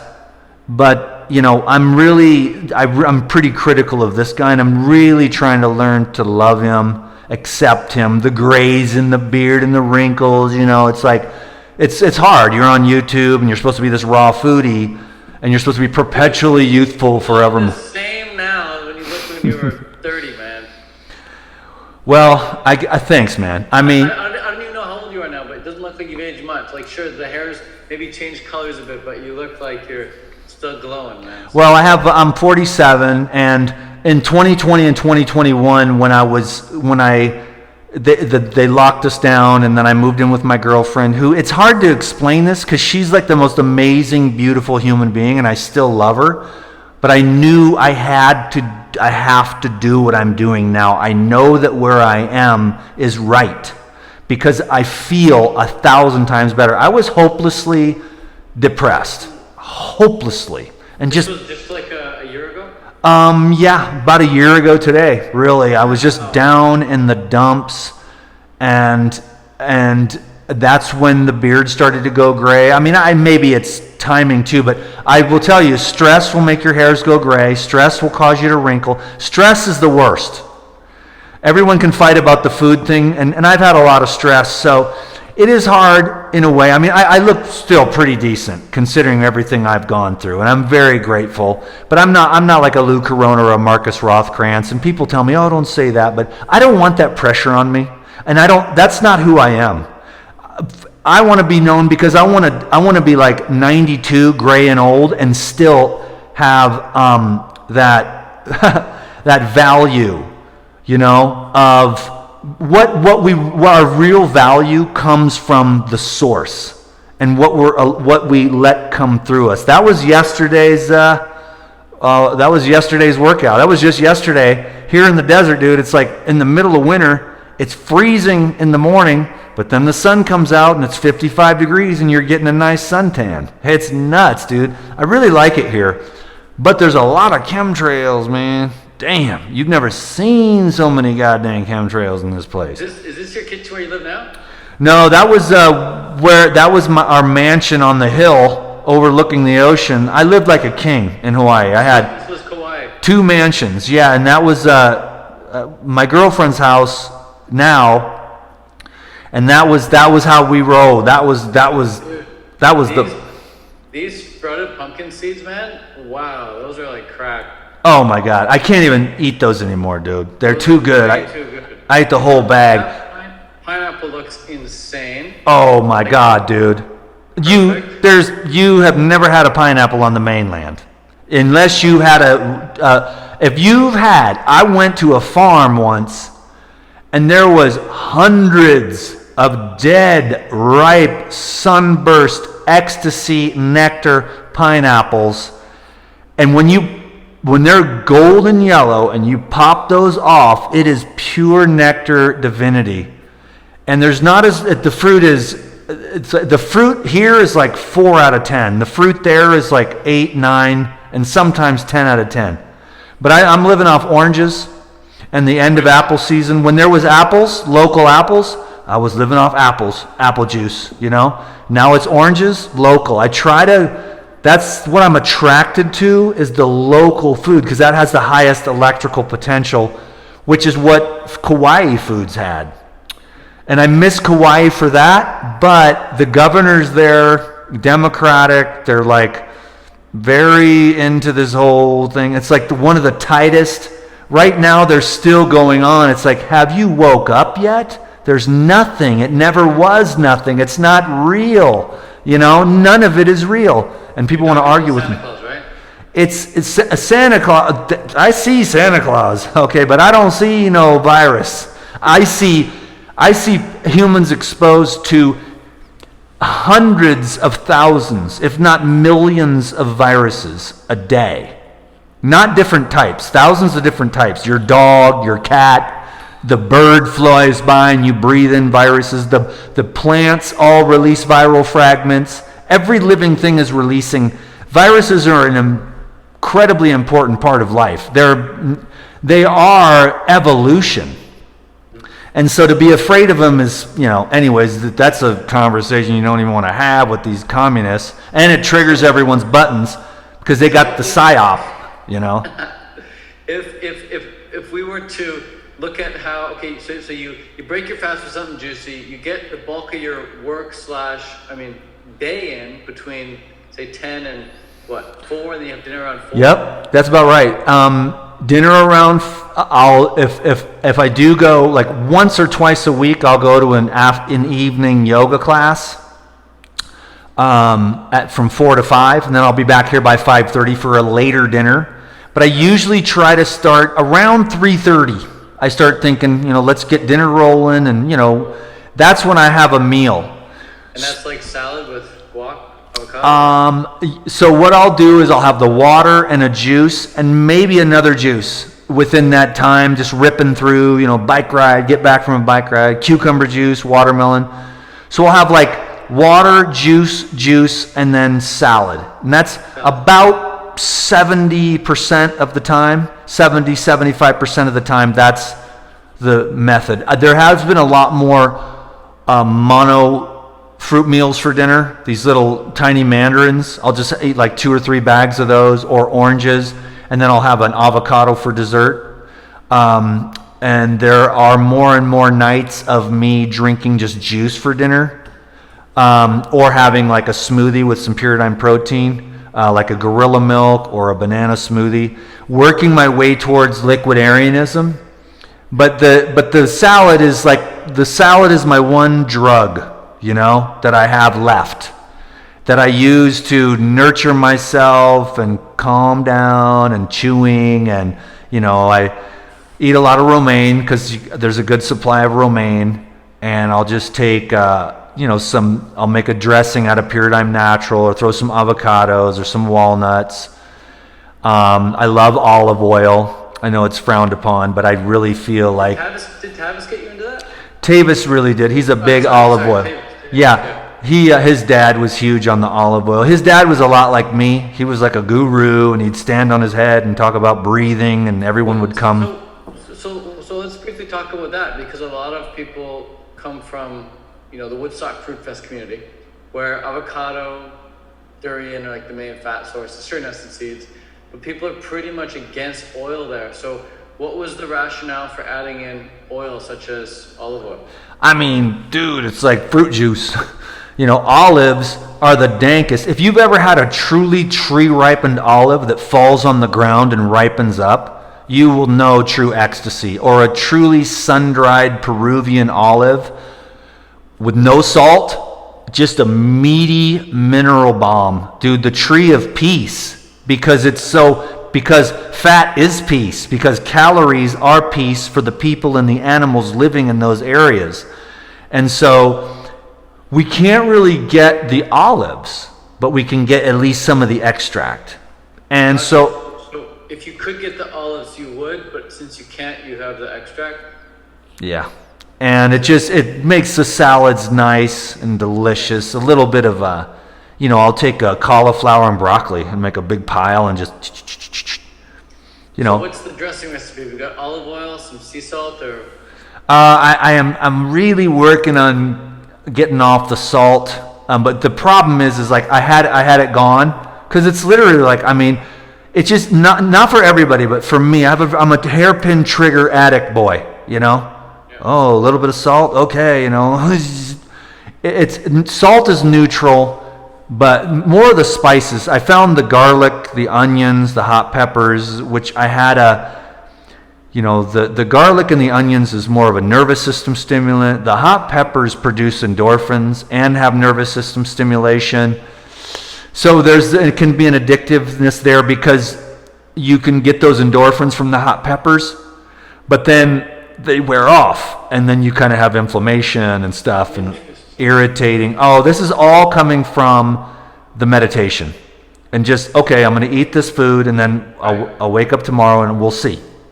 And I've found, plain ass fruits, avocados, bananas, simple, the more simple, the better, And it varies. It goes up and down. I don't have one specific thing. I try not to, unless I am like juice fasting or water fasting, but I try to I go with my intuition. Like, what do you need tonight, buddy? So an average salad dressing for you might be a little bit of olive oil, some lemon juice, or?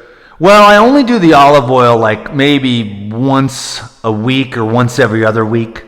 My main dressing are the Pyridine dressings, where I take the coconut almond yogurt, because that's the most easily digestible and the healthiest too, because that's the whole foods. You take the coconut, the almonds, blend those together with the Pyridine probiotics, the natural protein, the life essentials. Then you've got this yogurt that's just creamy, delicious, packed with nutrition.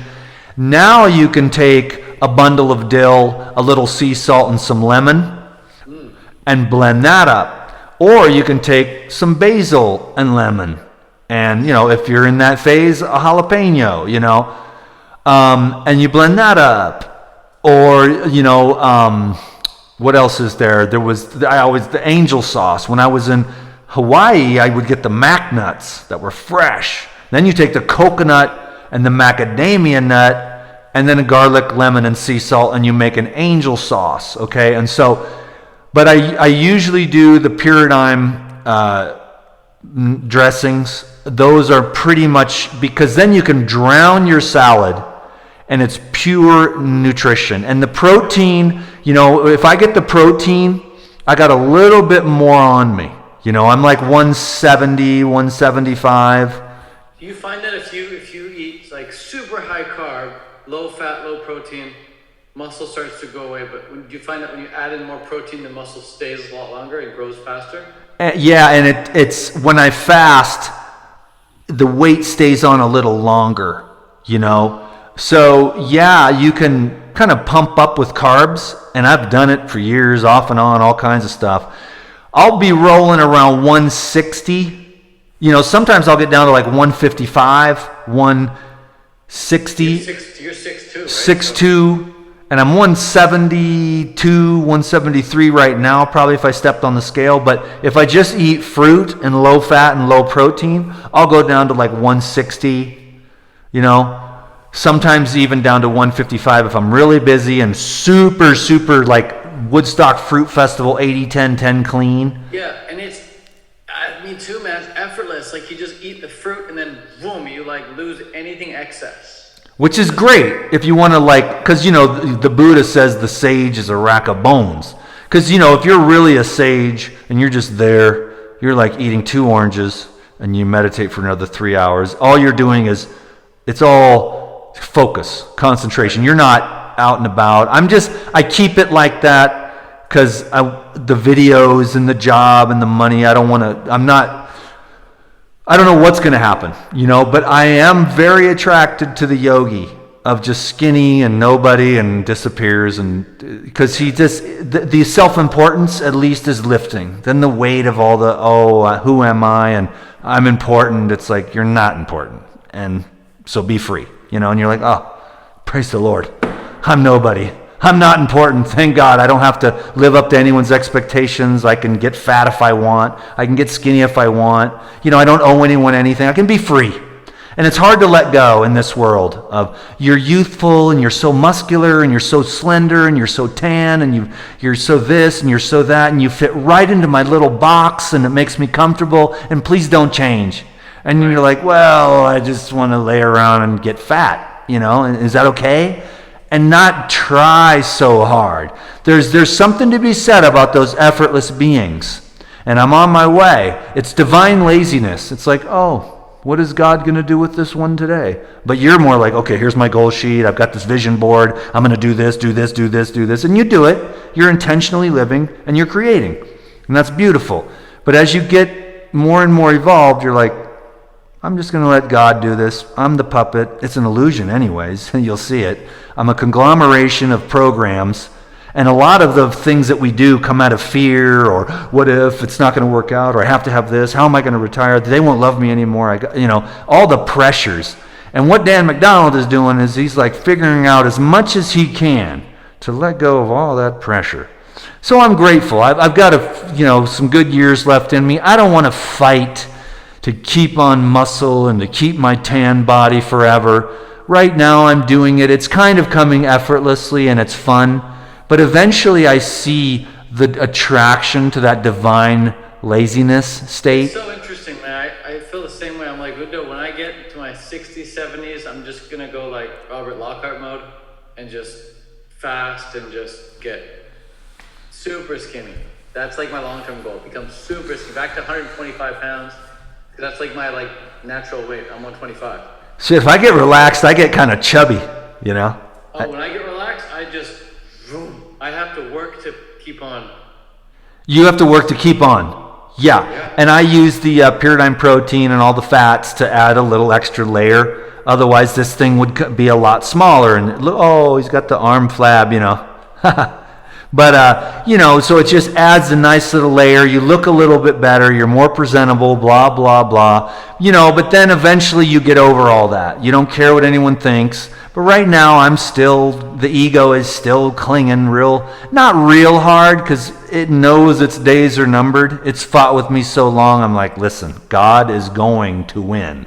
Chill out, The truth is going to win in the end, Mr. Ego. So quit clinging. And quit averting, just accept, so I can be calm, because I want to be chill for my own self. I've seen this guy can get so tight. He's tight, there's a coal up his ass, and out comes a diamond, And so it's no more just unraveling. That's what I want to do, man. And I know that my nervous system has needed that for all these years of fear and trauma and abuse and neglect, and so love is kind of my next thing, I just had this massage from this woman, and I was like, damn, I need a woman like that, because she was so masterful and so 10 out of 10. Beautiful. And it inspired me. Those are rare. She was very, very inspiring, very gracious, masterful, beautiful lady. Yeah. So you have the dinner around 4. What time's bedtime for DTM? What does he do right before bed? I'll tell you right now, bro, I went to bed early last night, like around 7. And I slept like a baby, and I had kaleidoscope dreams, and I said, tonight, I am going to bed early. Again, and then I woke up at 1, and I felt really good, but then I was like, you know what? Now let's do that cool thing that you do where you go back to sleep, and you program yourself with this cool stuff. And then here we go again, I just had dreams about beautiful women. Nothing sexual, just joy and love and happiness. And the dreams were awesome, and it was like that deep, dank, sleepy dream. Then I woke up at like 4, and then I just laid there, and I love 4 o'clock in the morning, because then that's when I pray, and I don't really ask for anything except like guidance. Show me the way. What do I need to do today to free myself from this pain and this tightness, and so I ask to open up and receive knowledge and information and guidance, so that I can live in the Most High Divine, because that's where you're going to find the most ease and the most peace and the most grace, is when we just allow the divinity to be there. And so I'm very free. This is important to me. Freedom is my number one virtue. I have to be free. I will live in a cardboard box. I will not be in debt to anyone. I will not be enslaved to anyone. I will not be enslaved to a drug, a chemical, a substance. I will not be an alcoholic. I will not be addicted to coffee. I will not be addicted to weed. I will not be addicted to food. I will not be addicted to coffee or to hot peppers or anything. I won't even let myself be addicted to lettuce. I'll be like, you ain't getting a salad tonight, son, because you have had a salad every night for the past 2 weeks. You are having fruit tonight. So you have to, just because I will not Isn't that interesting? I get that too. Like, fruit is the one food to me that, like, I feel, minus tomatoes and durian, fruit is the one food to me where there's no addictive pull to it. Like, maybe, again, durian and tomatoes, sure, I got to, like, pull back on those, but if I'm having, like, apples or some grapefruit or some watermelon, there's no addictive pull to it at all. Although I do love it, it's delicious, makes me feel great, I don't feel like I need to, restrict myself from it in any way. And yet, Ted, I bet you believe it's the most satisfying, right? Yeah. It satisfies you because, when you have a big salad, it's like delicious, but you're kind of like, oh, too many mixtures, and I kind of regret that, but at least it was raw, But then when you eat like 6 or 8 oranges, and you're like, God, there was nothing, I can't complain. I'm full, I'm nourished, I'm hydrated, I'm not too full, I'm not bloated. And you just never regret fruit. And when you do mono meals or 2 or 3 kinds, you just eat just the right amount. But with the salt and the spices and the mixtures, you're just, this is good. My stomach hurts. But it's just because you're like, hey, this is so good. Just keep eating. And you're like, oh, fuck, why did I do that? Every time, man. So relatable. Yeah, and that's what we all do it. But eventually we're going to become masters, and we're going to eat the small little bit. We're going to just eat the grapes. And it's... Osborne level. Huh? And Osborne level. Yeah, I find, this is the thing though, the yogurt is the same way. The yogurt. Now, when you put the salt and the garlic and the spices, that kind of changes it. Then you eat more. But if you have like the yogurt with bananas or with blueberries or with other berries, or just eat the yogurt itself, or you just drink the gorilla milk 1 quart, there's a satisfaction there, but then you get the fats and the proteins, which then keep a little bit of weight on, so you look a little more presentable. And you have, actually I've found that the protein gives me more energy at the workouts. In the, when I juice fast, I have that like glucose energy, but the muscular power isn't there. And so when I'm at the gym, or not at the gym, but when I'm at the yoga studio, I can feel, it's like, oh, you don't want to do the bonus push-ups, because you can option 5 push-ups or no, you know. And you're like, when you're on the protein, you do like 10, you know. All the other girls are on their knees and you're like doing 10.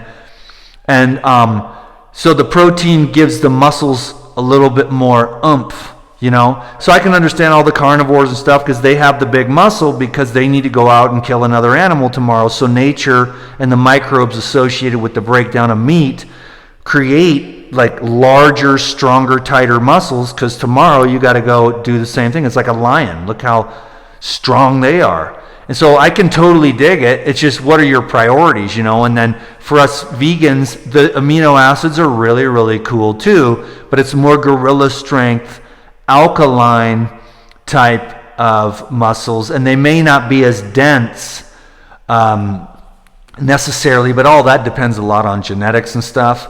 But what I've found though is that I really do enjoy carbs, proteins, and fats. And I feel like the simple foods like the oranges or the watermelons or the grapes or the bananas, but also the coconuts and the coconut meat is in that category. Yeah. As well as avocados. A couple avocados and you're like, there's just these ones over here right now, they're like meatballs. They're just thick, buttery, meaty avocados. And I love avocados, and my body does well with fat, protein, and carbs. But the psychological, the fruit, the clean fruit, whole fruit, there's something about it. There's no other level of satisfaction with that. It really is. And that's really because we are light, all of it it's all just poop. It's very expensive poop. And people make up all these nutritional things. And once you've gone down this road, like I have with the fasting and the raw foods and stuff, it's just poop. Something's going on, but nobody knows really what. There's something about a microbiology, and then, you know, the glucose, but it's all water soluble. Even the fats and the proteins need to be broken down into water soluble juices in order to pass through the blood-brain, the gastrointestinal tract barrier to make it into the bloodstream, which is usually just microscopic fragments of the food and probably the metabolic byproducts of the microorganisms. So I think our consciousness and our body and our genetics are formulated out of the metabolic byproducts of the metabolites from the microorganisms breaking down whatever stuff we're stuffing down in there.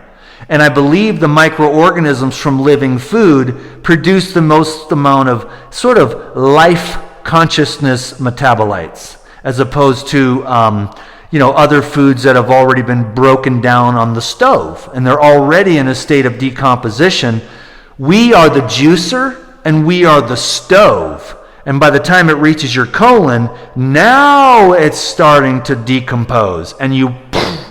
But then there's the decomposition, and that's why the humans are going through all the stuff they're going through. And so it's good to keep the temple as clean as you can while maintaining stability and balance in whatever way you need to. I definitely learned there's no right or wrong, and nobody has all the answers, but just if we can recommend, though, self-care. Like, treat yourself like a king. Some days I'm king, some days I'm princess. It depends on if I want to use essential oils and go get a massage and get a colonic. Yeah, dude. Oh, I'm princess in the bath, dude. Yeah. And then some days I'm just king. Like, I'm going to watch a movie. I'm going to ignore the damn phone.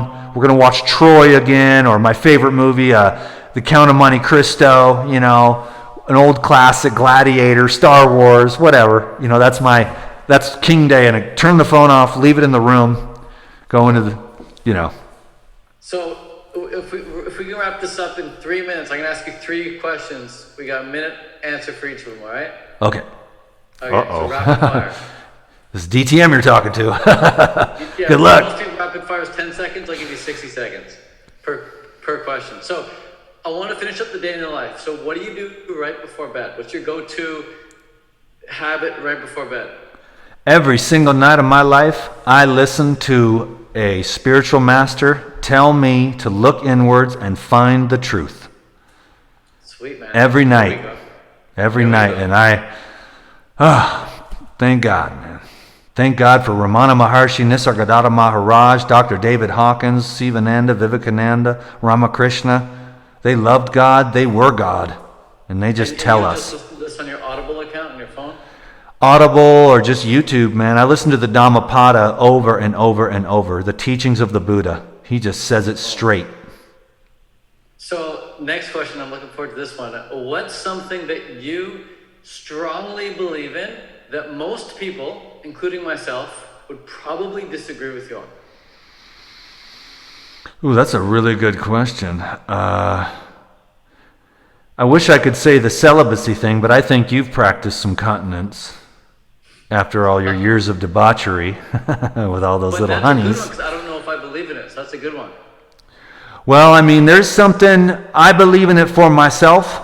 I believe that if you want to get something done, and you really want to have all your energy and all your focus and all your power and all your light, then you preserve the golden oil that flows from your testicles up your spine into your brain, and it feeds your brain, and you build ohas, energy in your mind to focus. I have, after 21 years of off and on, I would say that I really do believe in. And there's a lot to that I could experiences and stuff. When you say celibacy, do you simply mean holding in the, as you call it, what do you call it, the golden oil? The Christos. The Christos, the christening oil of the mind, which is phosphorus and zinc and other minerals that feed the glands in the brain. When you say celibacy, do you mean just holding in the seed or not acting in the sexual way at all?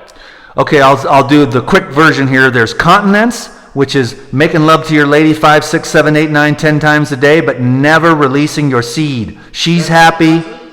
That is sexual continence. That is preserving the seminal fluid, but humping like a monkey, okay?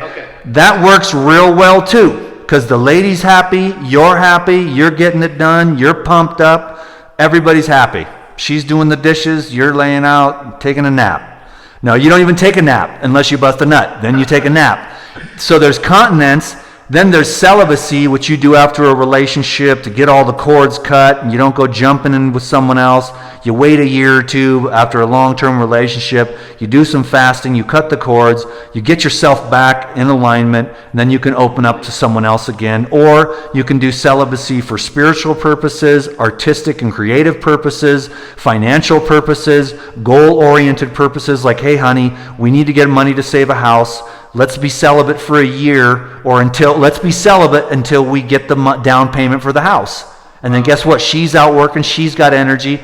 It may cause stress, but if you really realize the focus of intention and the creative life force energy between man and woman, and that polarity that can build, and that energy, then you focus it on, we need $250,000. We have 10 right now. And let's focus everything on that, and then we'll hump like rabbits, and then we'll make a couple of kids once we have a house. So there's that. That is celibacy, and there's many other ranges to that too. And then there's brahmacharya, which is all is devoted to the one. All is voted to Brahman. You know? But there's no more sex ever. No, and there's also the cleaning up of the thoughts. I'm not quite there yet at all. I am cultivating it slowly in my own time, but you can work on cleaning up your mind with the sexual fantasies and masturbation and just cleaning up your mind, because if you play with these things in your imagination, you'll end up attracting them, you know. And so I'm just in that vein. I never try to tell anyone what to do or anything like that, because I don't want to be a guru, but I'm just more like, I'm just trying to be as pure as I can be without, being brutal or harsh to myself, But I have found that right now, in this phase that I'm at with the regeneration, the breakthrough that I need once and for all, that I have found it's very wise for me to preserve my fluid and my energy 100% at this time. And there's nobody that loves women more than me. There's nothing better than intimacy and warmth and touching. Touching is my love language, and I don't have any other. Women, they're like, oh, this is my love language. You're like, honey, you're all five. You love gifts, words of praise, touch, all that. I noticed that too. I found they're all five. The same thing. I believe that too. Women are all five, and men usually just have one and maybe another one. But mine is touch. I don't need your money, words of praise, or nothing. I just touch me. Boom. That's it. And not even in a sexual way. Just rub my head. Put me to sleep like a kitty cat. I will build you your own goddamn, castle with my bare hands and a shovel if you rub my head and help me at the end of the day after a long day to just, This head, right? Yeah, exactly. Because, I'd rather preserve my fluid. I like to make women feel good. I'm very good with my hands. And when you have that celibacy, the energy goes right to your thumbs. I've had 1 million massages, so I know how to touch. And I've had many women tell me I've never been touched that way before. So it's sad. These dudes, I need to make a video on how to massage a woman. Because these dudes, they want the touchdown right now. I'm saying, enjoy the game, brother. They want the touchdown. They want the touchdown, and I'm like, just enjoy the game, bro. Man. So last question. We got to wrap this up because I'm late. It's okay. What's one piece of advice that you'd give someone if they ask you, hey Dan, I saw the interview with you and Ted, you talking about your perfect day in the life. How do I have a perfect day in life? My life sucks right now. I want to have a perfect day in the life like you as well. What one piece of advice would you give to someone to help them have a perfect day in life? Oh my God, the perfect day? Phew, that's a real illusion. Good luck. The perfect day is a day where you have a failure and a victory. If you don't have a failure in a day, you're on the wrong course. You know what I mean? If your illusion of having the perfect day is not having any trouble, your bar and your standards are too low. You should make... I love that, dude. Oh, several mistakes. Dude, my bar is up here. I have done nothing but fail this whole time. But I have failed my way to this point, which is like sober. And sober on food, and sober on women, and sober on social media, and sober on drugs, and sober on chemicals, and stimulants, and coffee, and chocolate. And, so, yeah, but still the bar is high, and I don't want to lower it. Mine is set true north, top of the mountain, all the way to the end, and then I'm just going to enjoy this. It doesn't matter if I get there in this lifetime. The trajectory is set. I'm building karma for a more propitious birth next time.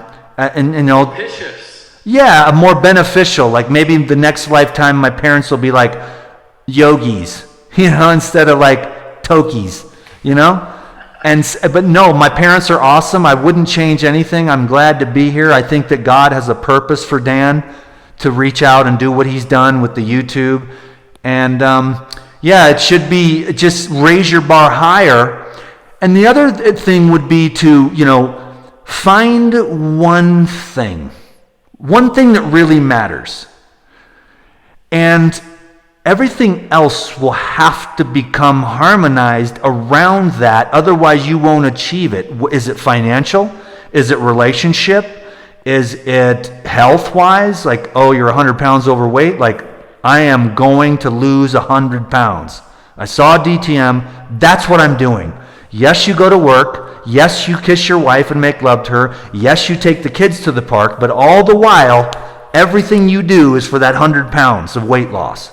Everything you do is for that $250,000 down payment on a house. Everything you do is to grow your business to 500,000 subscribers. Whatever, that one thing is, burn in every nerve, every blood, every sweat, every tear. is guided to that one thing, and it makes it easy, but you'll see that all the other areas in your life improve as well, because you don't have time for stress. You got $250,000 to make for a down payment. You don't have time for drama. You have to meditate and get right, straight, regenerated. You got to get through this fast, this juice cleanse. You don't have time to waste with low vibrations. You can't go out with your friend and go drinking. You make better decisions when you have that one thing that really matters to you. Not that matters to your mom or your grandma or your pastor or the people on YouTube, but what really matters to you. What is your heart burning for? And I know mine is just that complete healing, that regeneration, and it's been a great path. And then, so out of that, I have great finances, and I have great health, and I don't do drama because I don't have time for it. It gets in the way. So that one thing will clean up everything else. And master one thing, master them all, because it's pure consciousness. It's awareness.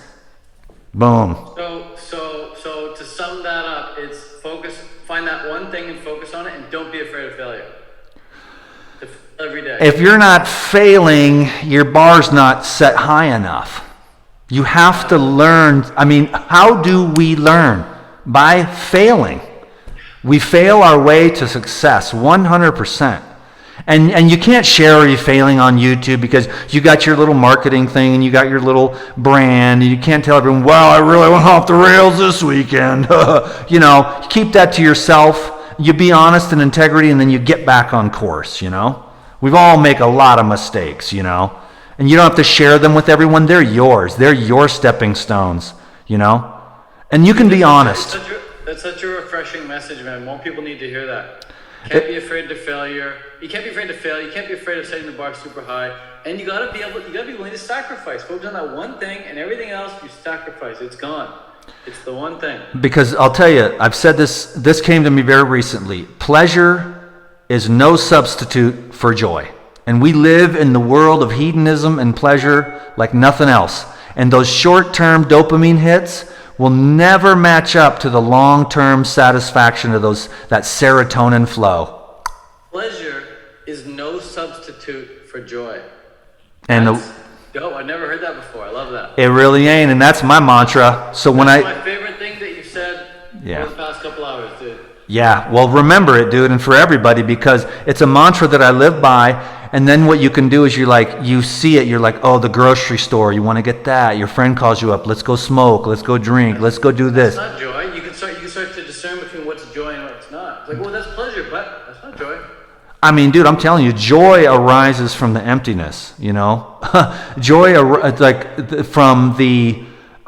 live on emptiness, and that's the fullness. It's all the small, tiny little stuff that pulls us off track, and we lose the essence of being, awareness, consciousness, you know. And then the world sells us. We got to see through all the propaganda, the corporate pumping you full of the guys smoking cigarettes and drinking beer with a six-pack on the thing. And it's like, if I drank beer and smoked them cigarettes, I wouldn't have a six-pack. I'd have a one-pack, a fat belly with all that liver. So God bless everyone. I love you, Ted. I've been watching you for years. I've been keeping low profile, but I really do want to get a hold of you and talk to you about some of your methods of refinement for my business, because I think it's about time I did that, you know? A couple small tweaks, man, and things are very different, guaranteed. Okay, so I sent you my number, and you can text me. Okay, thank you, Ted. I had a really great time today, bro. I love the cord dangling from the hat, dude. Oh yeah, that's what I did. If it's here, it's all weird, and yeah, it's just, this is where the sound is the best for the microphone here on the camera. Cool, dude. Thanks for the opportunity to share, Ted. And I'll put your where would you want traffic to go to? What link? My YouTube channel's good. Okay, cool. So I will I'll just link that over there. I'll send it to you. Okay, I appreciate that. Okay, thank you very much, Ted. Peace, dude. Much love. Thanks for taking your time, man. 2 hours and 11 minutes of DTM's time. That's value, man. I'll never forget that. Appreciate it. It's been fun. You're a real great interviewer, and you're a bright light, Ted. And I really do appreciate you, bro. I see you out there. The result of everyone I've consumed, and I've consumed a lot of you. Cool. I've consumed a lot of you. I watched you for, dude, hundreds of hours. Easily hundreds of hours. I appreciate Videos that. on repeat, dude, at the trailer park. Oh boy, the old trailer park, man. That's a funny story. We were actually hiding because we couldn't pay the bill on the trailer, so we went behind that closed yellow gate at Lake Bronson Family Nudist Park. It was her trailer, you know, and then eventually they came and towed it from us. But yeah, then I lived in my truck, and then I met Ricky Breslin. Then we started a website. Then I made the DVDs. Then I dug myself out of massive amounts of debt. And I really appreciate everyone on YouTube and just interviews. And now I'm in a good place because I've lowered and simplified, and yet I've got a nice little evergreen flow kicking. And I'm very grateful to everyone. You can't imagine how much. I hope that what I'm doing here is giving back in some way or another. That what we shared today, good. 100%. I want everyone to win. Let's all win. People need to hear it, man. Appreciate it. Thank you so much. I'm never gonna forget that. Pleasure is no substitute for joy. That's my new thing. Amen, bro. Well, we could talk about that more in detail. We'll do this again sometime, Ted, because your energy really pulled out the best of me today, and I'm very grateful for that. You're one of the good ones, bro, for real. Appreciate that, man. All right, Ted. Talk to you soon. And in case you tell us standing weird, it's because I'm walking slowly on a treadmill. I should have told you at the start. Oh, really? I didn't even notice. That's why I'm like shifting back and forth. I should have told thought you were just drunk on fermented fruit. No, I'm walking. Okay, well, I'll talk to you again soon, Ted. Yeah. God bless you, brother. Peace be with you. Later. Okay. Thank you so much for watching this video. I hope you enjoyed it. God bless you and peace be with you. DTM. Your friend, your servant. And I'll talk to you again very soon. Thank you. Bye-bye.